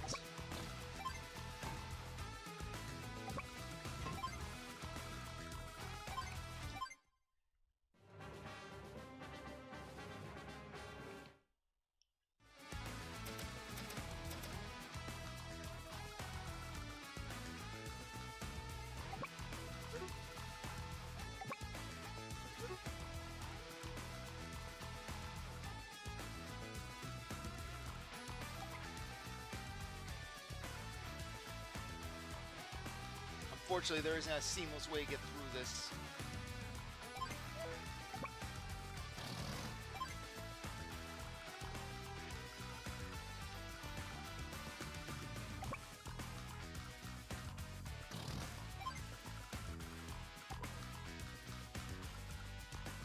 Unless... Okay, we're going to the north.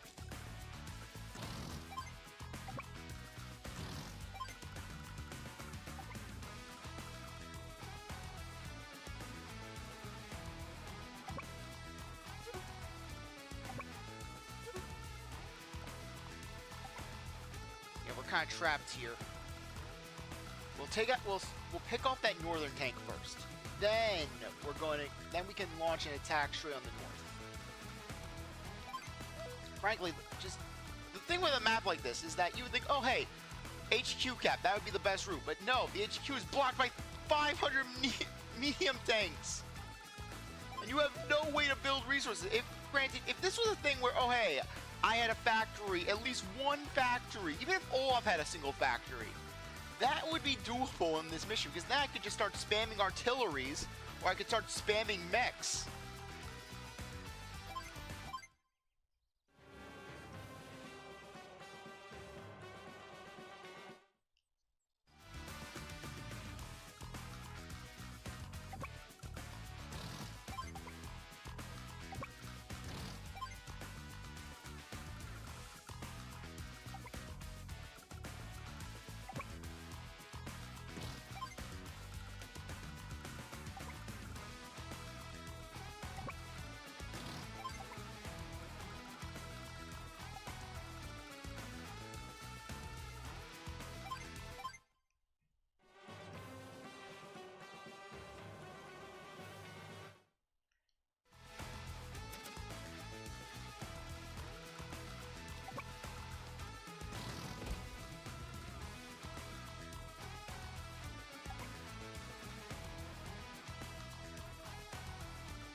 Okay, there are no more infantry.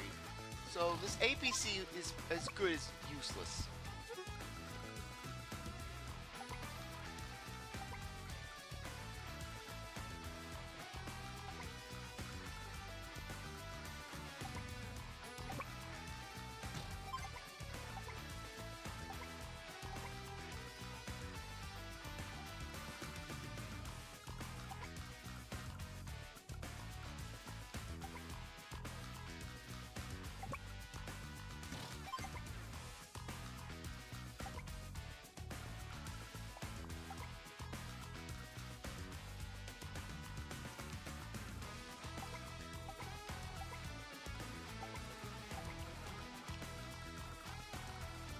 I'm sorry if I'm a little bit cautious with here, but hey,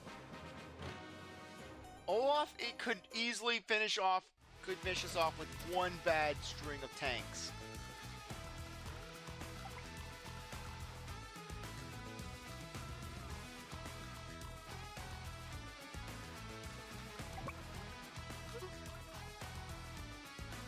Okay, what I'm going to do is I am going to wait. You can't save.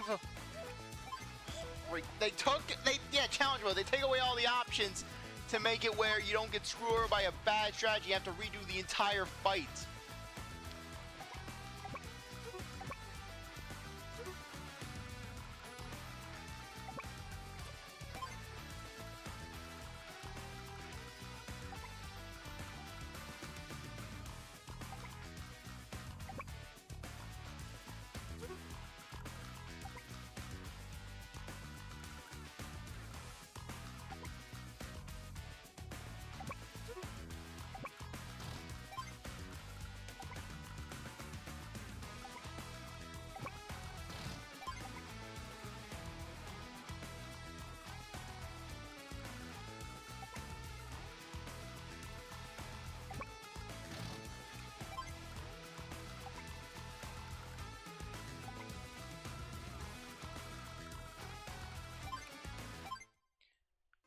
See if he takes the bait.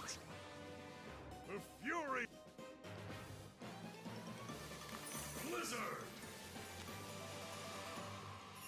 Thank God they didn't give him his Super CO power. Ugh. Winter. Yeah, that's what we need. We need a Winter Fury.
Okay, good, good.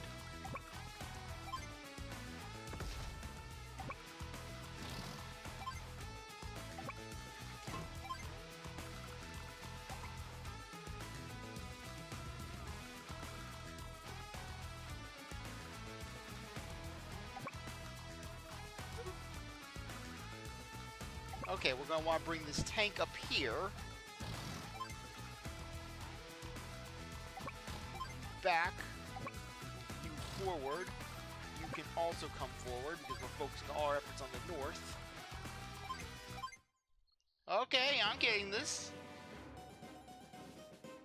And then it's gonna be like, you did absolute crap!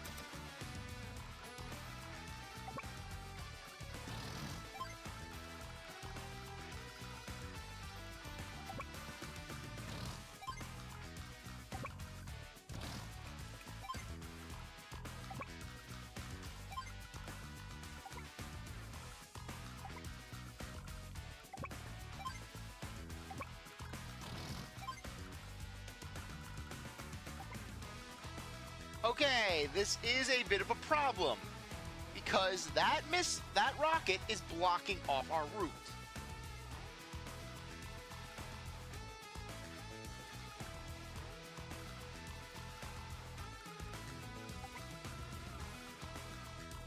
Okay.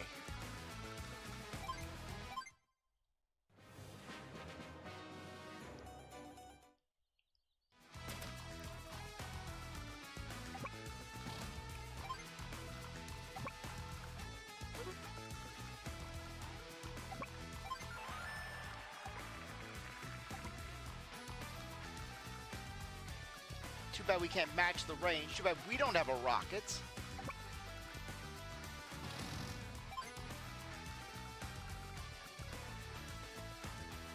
Okay, if we attack there, the tank would most likely whip behind to the HQ. If we attack from the city, the tank would go to the south.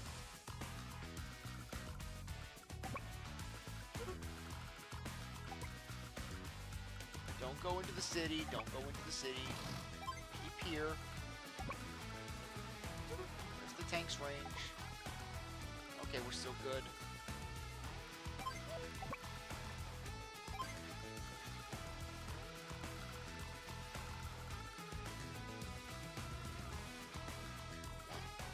Darn it, one range!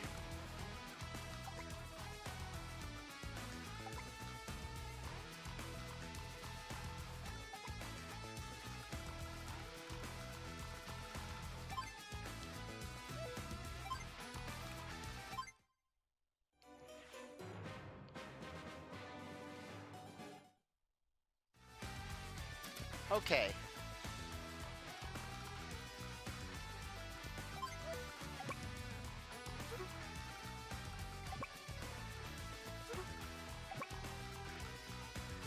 Okay, here's what I'm thinking of doing. We could just blitz the area. We could just blitz the base. Okay, 1, 2.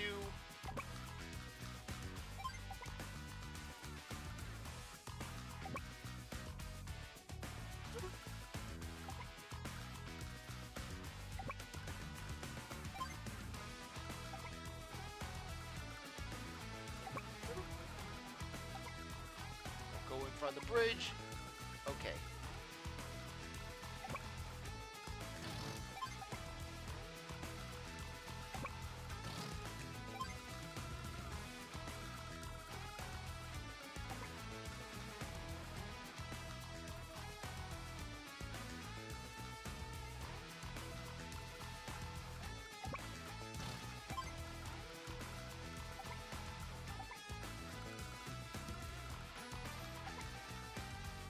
Oh crap, I moved in range.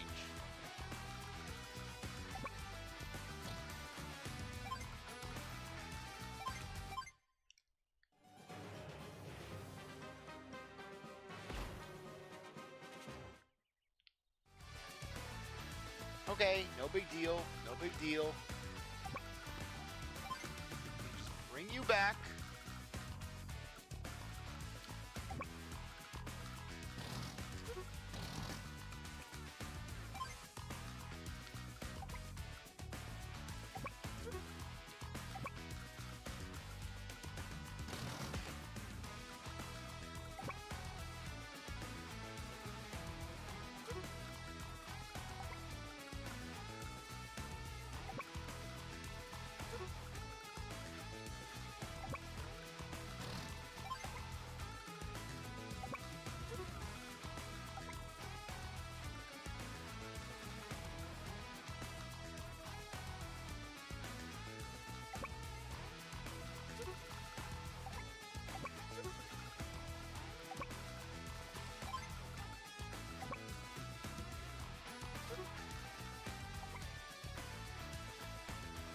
Okay, so unless he moves that, we are in a good place. We are in a very good place.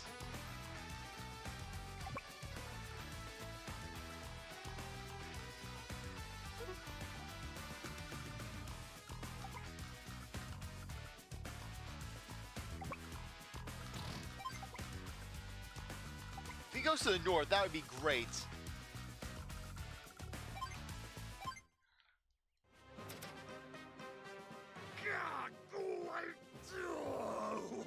a full HP medium tank. What?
Okay, we did it. I lost again. The world are you? My name's Andy. I'm a CEO in the... You! The Orange Star must be getting desperate to send such inexperienced CEOs onto the battlefield. Inexperienced my ass! You sent a full-on battalion, and he had everything working against him, and yet he still managed to come out on top. Experienced enough to get the best of you. Andy, you're acting like that was a paltry force that he sent out. He had 3 medium tanks. You had no medium tanks, only artillery, 2 artillery, mind you, and a bunch of infantry. Be that as it may, it takes a lot to best me. I remember you, mark my words. How can I mark my words? I don't even know your name. My name?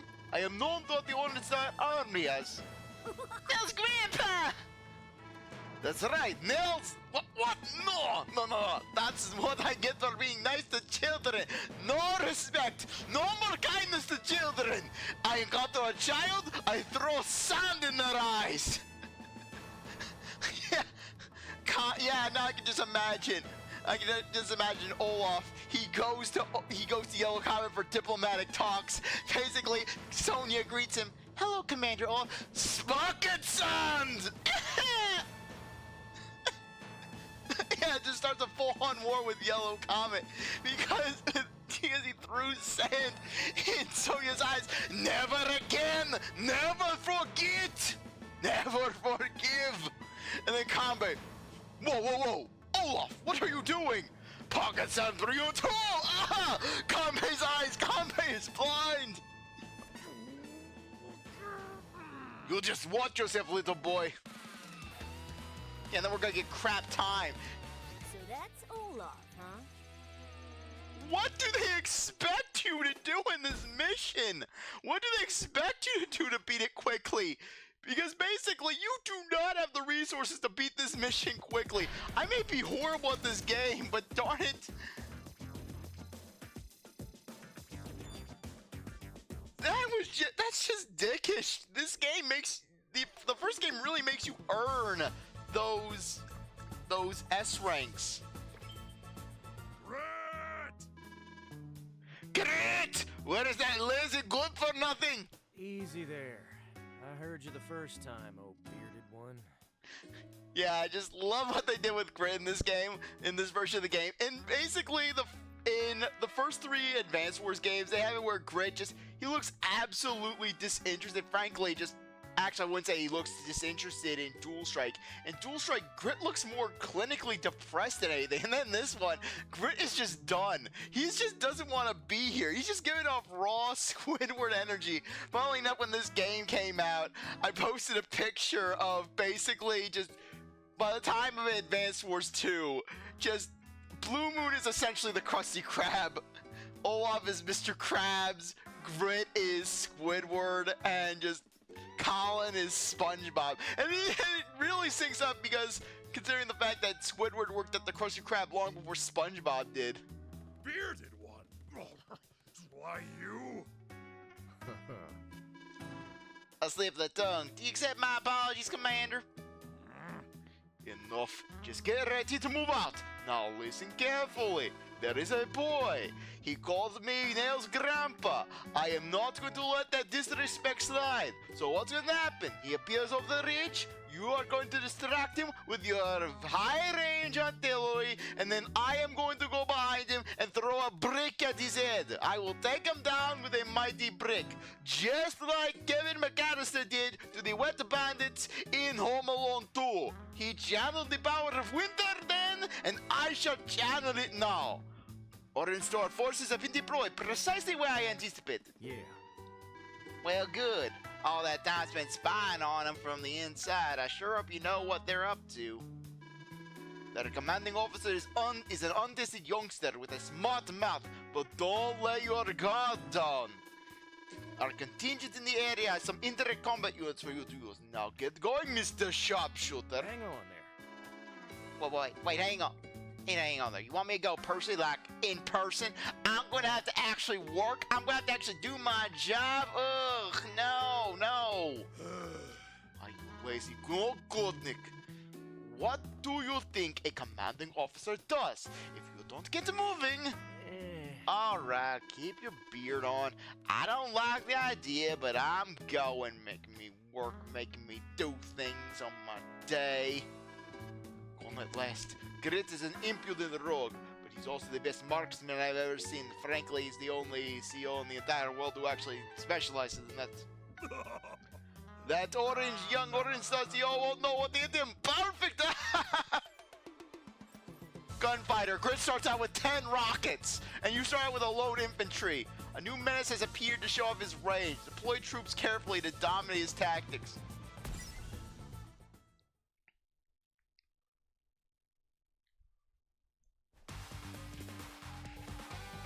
Gunfight.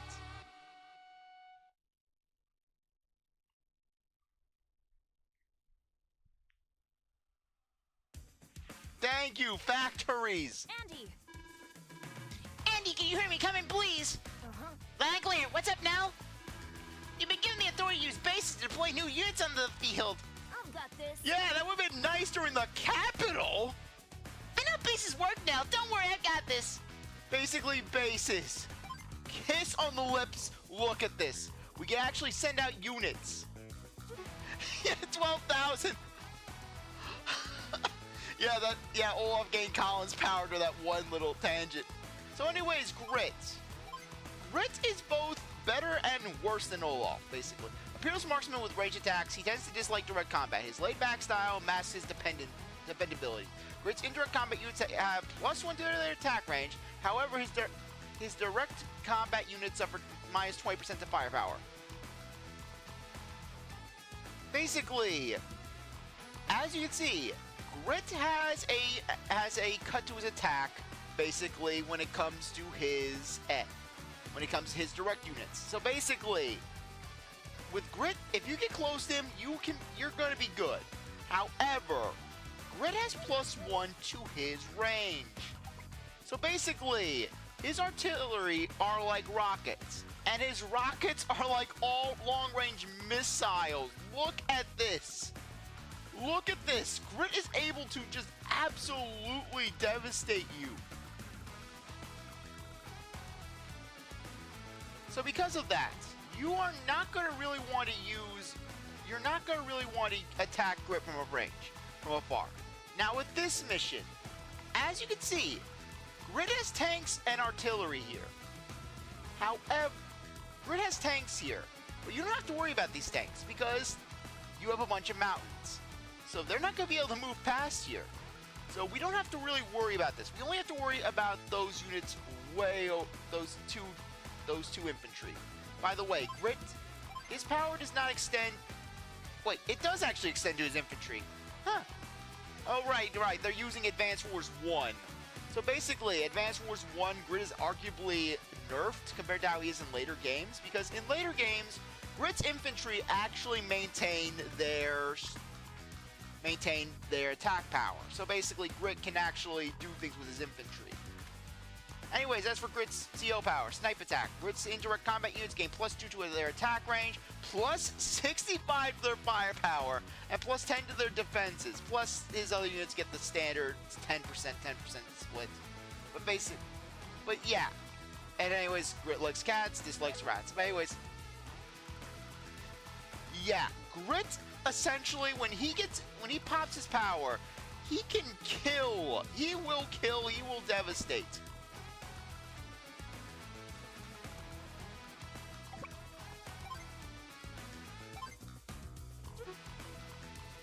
Okay, so anyways, what I'm going to do for this first turn, since Grit is going to be sending that tank out,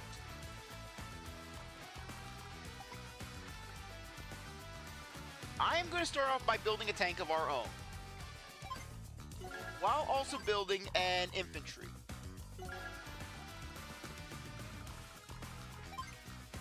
I'm not going to be launching the attack, not yet. Notice how Grit does not have factories.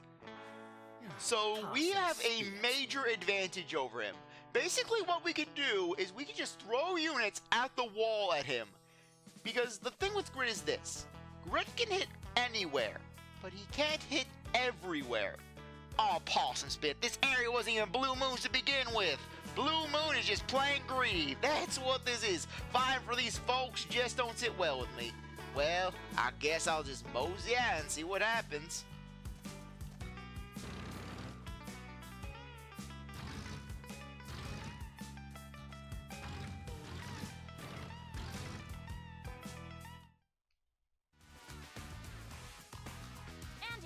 Andy, pick up the transceiver now!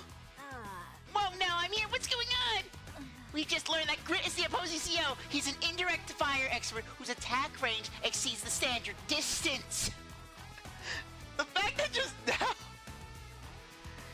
And he's also my ex. That's right. Grit, he forgot my birthday last year. Things got messy. Max got involved. Long story short, my house needs a new front door because Max hit Grit with the door. Worse, his range is even bigger when he uses CEO power. Make sure you check Grit's range throughout the battle and keep at safe distance. Okay. Understood. Hey, now, how do you know so much about this guy? Well, we used to be close friends. Anyways, that's all I have to tell you. Now out.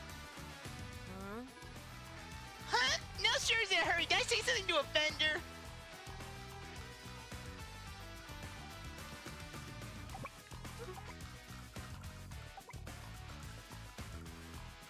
Okay, so where's that tank on attack? Ugh.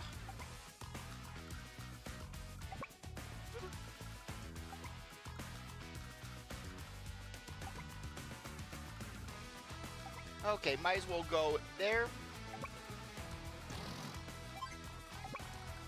Wait, where's that thing coming?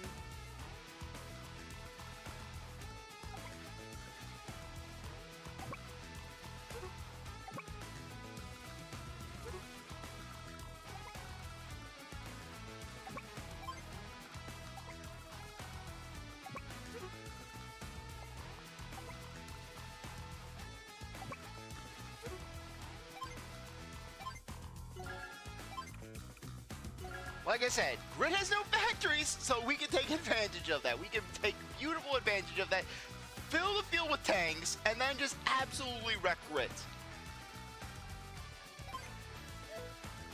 Heck, even with medium tanks on the field, With factories on our side, we can easily win this.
Okay. We'll build another tank.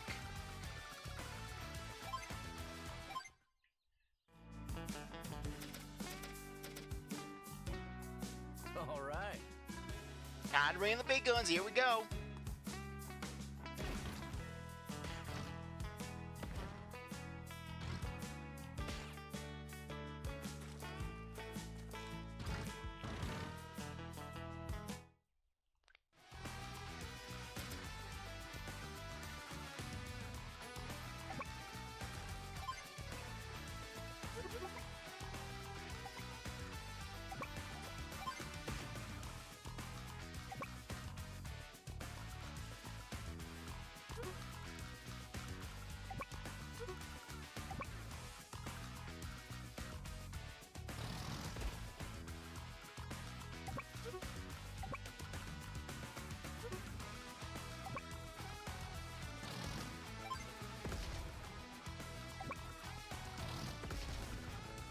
Okay, what's grid CO power looking like?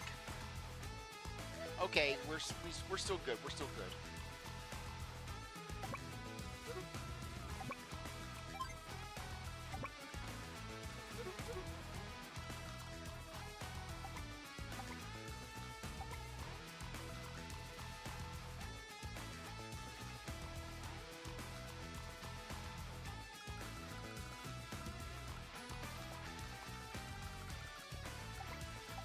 Okay, we're gonna get hurt.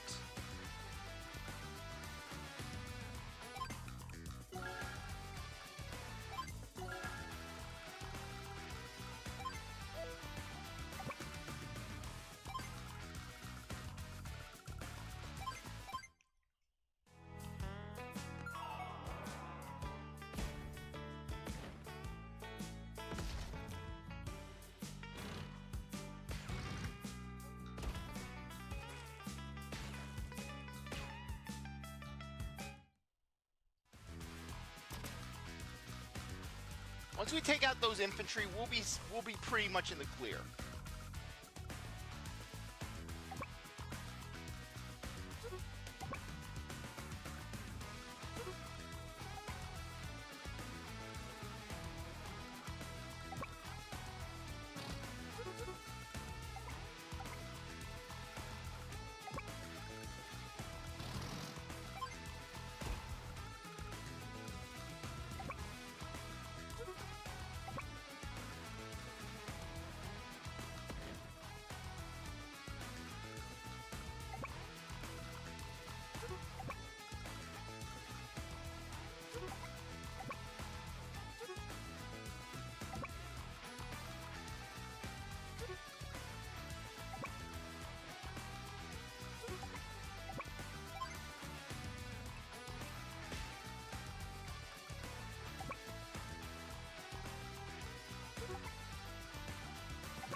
Okay.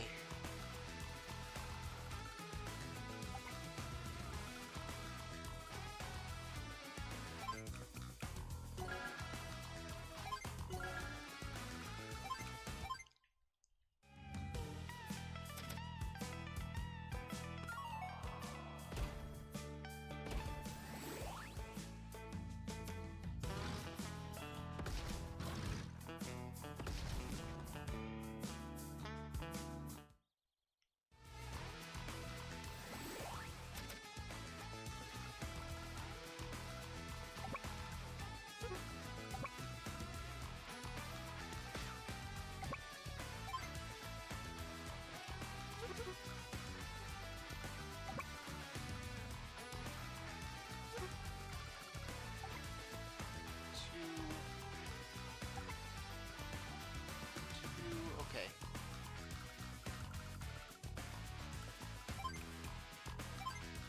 I can fix it. Hyper repair. Okay.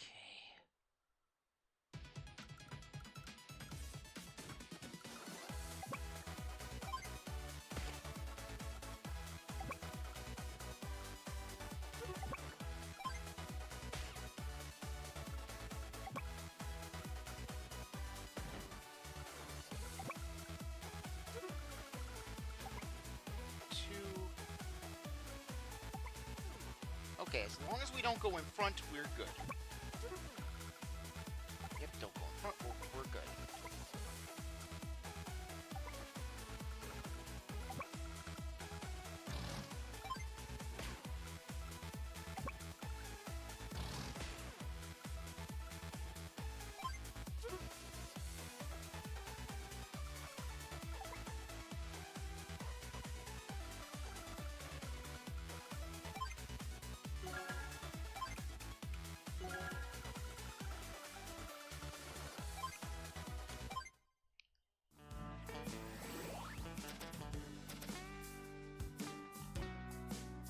Huh, weird that Grid's not popping his power.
Sometimes mech spamming is the best way to go.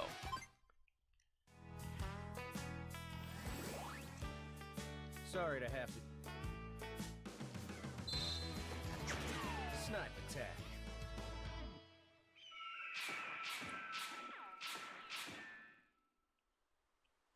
This is why I wanted to mech spam instead of tank spam.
Okay, and we'll build another mech.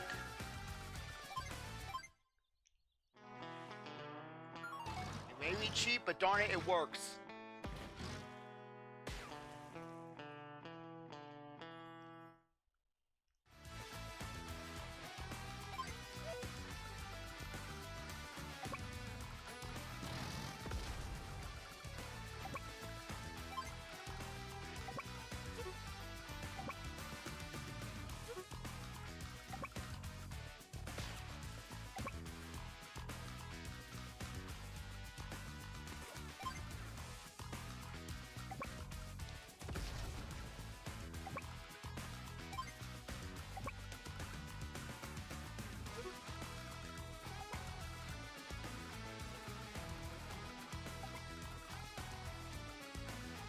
Okay.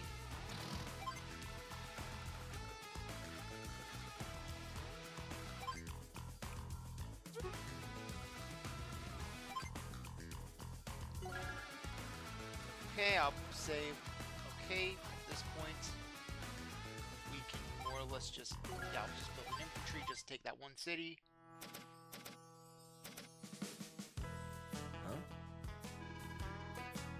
Got the feeling that this won't be no Sunday stroll.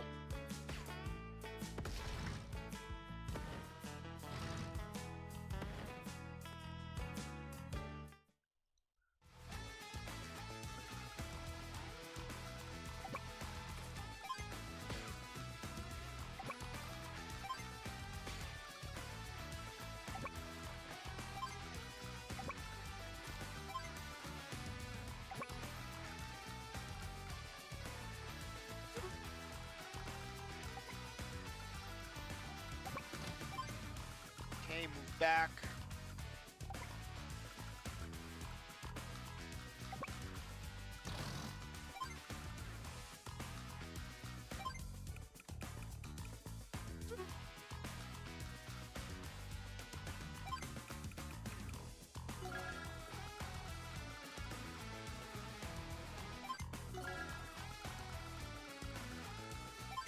Like I said, this is the power of the factory.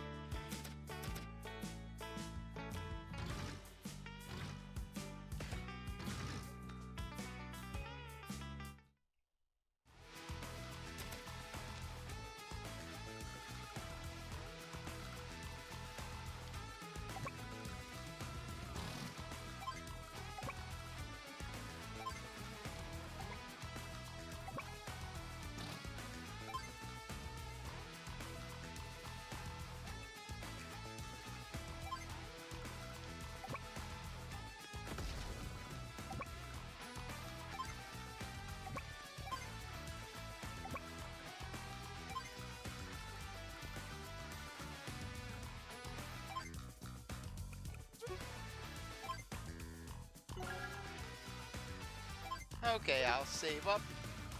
We can't really do much with a standard infantry.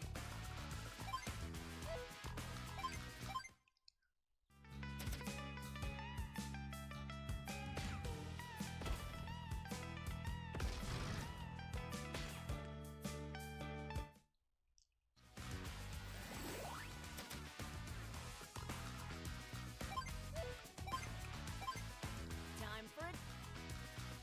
Once we get rid of those medium tanks, grid is going to fall. Repair.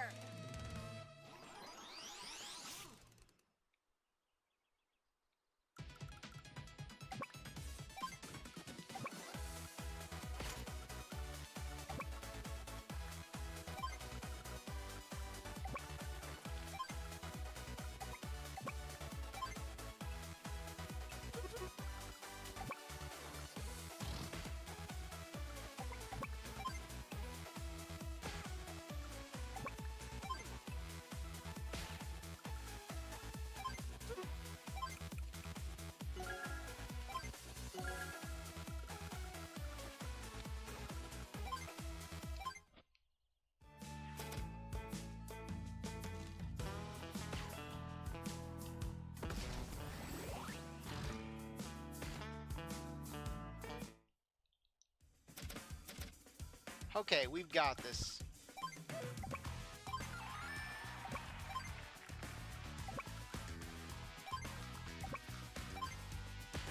Okay, we may have run out of rockets, but darn it, we can do stuff still. We can still do stuff.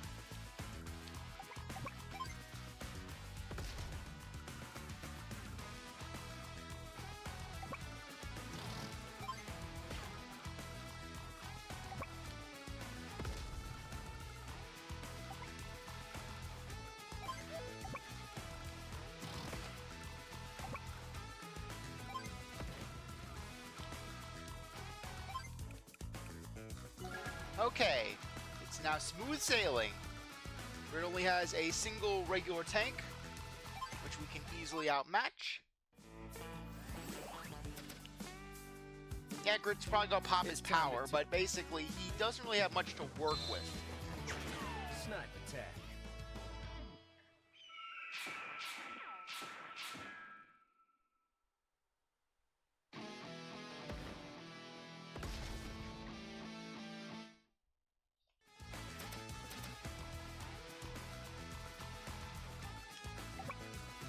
Okay.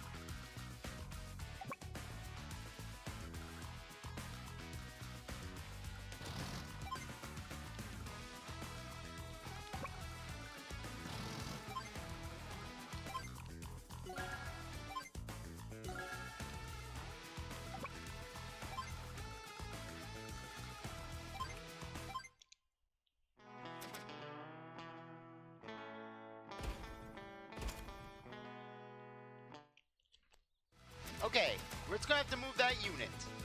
We've got this.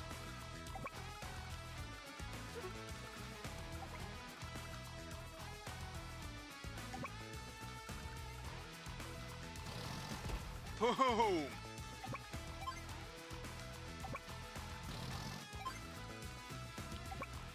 And now things start to come together.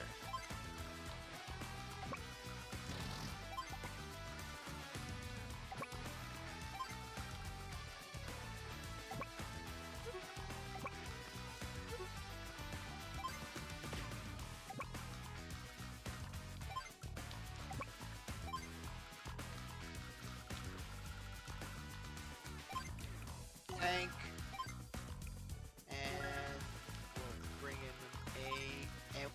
bring in a mech. Okay. Oh shoot, there goes that plan. This is gonna be a long battle. Damn it! This is what I get for forgetting Nail's birthday. War of freaking attrition.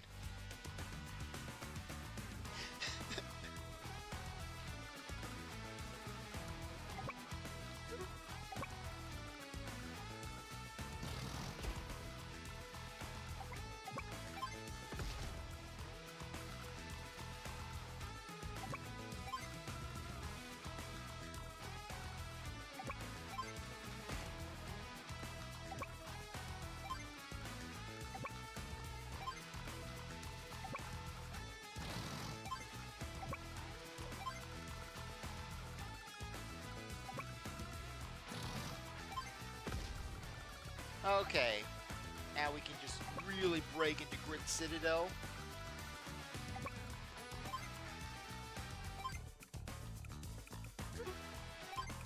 Okay, boom and boom. How many units have we lost at Curiosity? Let's move out. Okay, come on.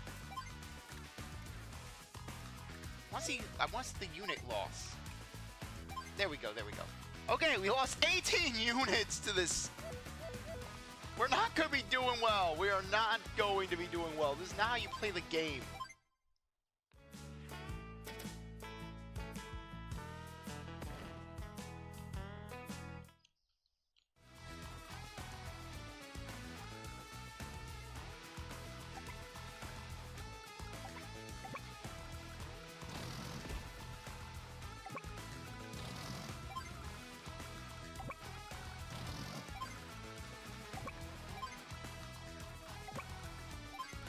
Yeah, Grit is not gonna have a good time with 3 tanks right up on his doorstep.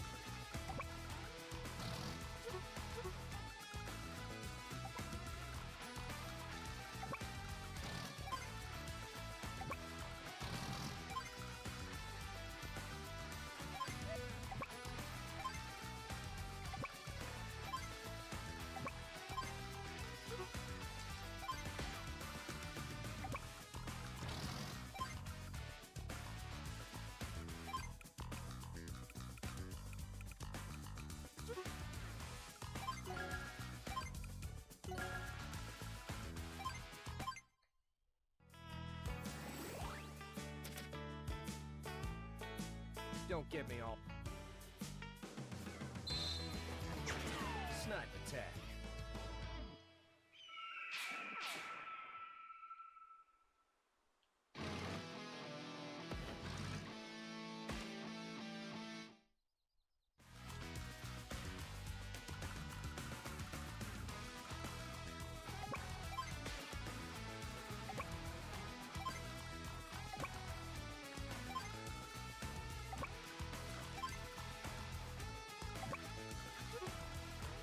Okay.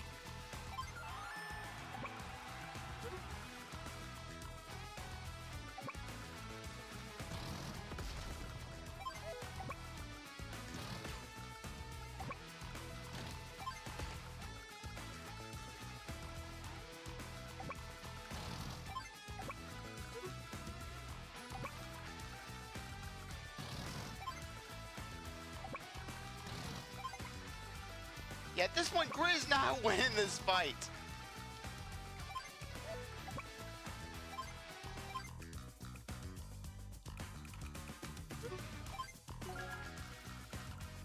I'm gonna try to buff out our troop count to just mitigate the losses a little. Sticks and twigs, I didn't see that coming. Damn it, Olaf, why'd you give me a factory? You called me old bearded one. Payback.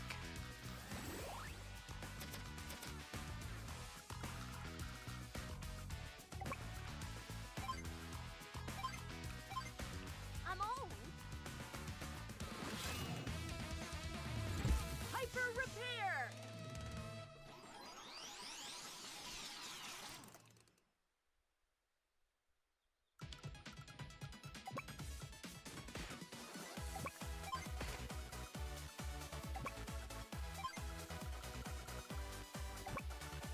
And as a flex, rocket.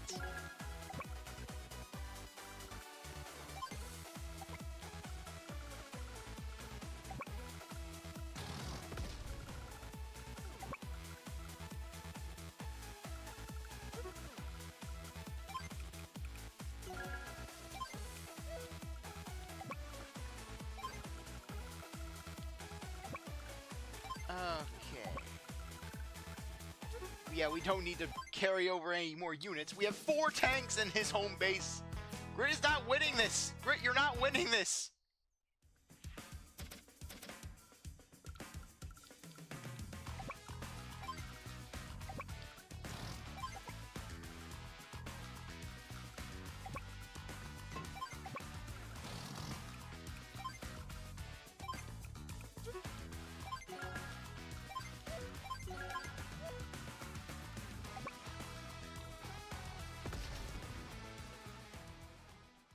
Hey there, Junior. Nah, shooting. Don't call me Junior. I have a name, it's Andy! That's the spirit. Y'all are new to the Orange Star Army, right? Maybe, but how would you know that? Yeah. Well, now that's because I'm Grit. I was beholden to Orange Star not too long ago myself, so I'm pretty familiar with most of the military types. Well, y'all beat me this time. Who knows? Maybe we'll see each other on the flip side. So long, Junior.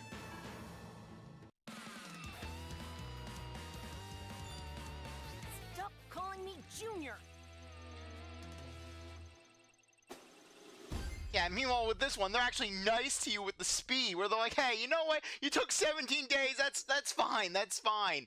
Yeah, with Grit, they want you to take it slow. Meanwhile with Olaf, they want you to blitz it.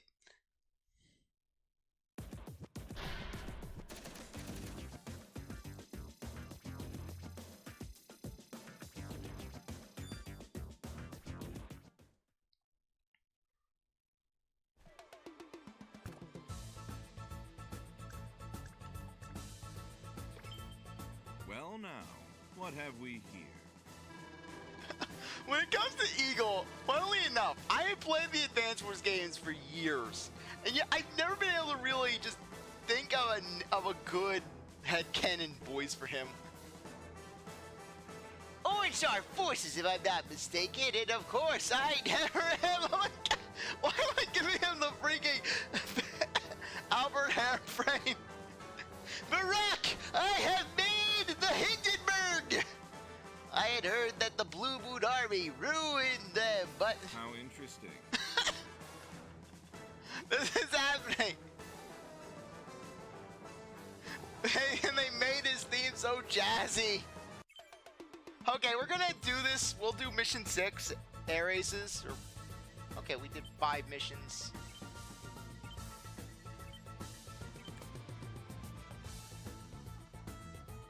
What's the current time? What's the time for this? Okay, you know what? Yeah, you know what? Yeah, it's gonna take long enough for this to process, so I think that it would be best for us to end it off, even though I really don't want to. Hey, just all the more to look forward to later on. So anyways, on that note, I think that now would be a good time to end things off. I really appreciated that you came by to watch the stream. It was great having you. I hope to see you next time. And if you're watching this on YouTube, I really appreciate that you stuck around to watch this episode. You're a great viewer, and I hope you're back for the next one. If you like this video, like, subscribe, comment, share, do whatever you want. But I'll see you next time. Bye.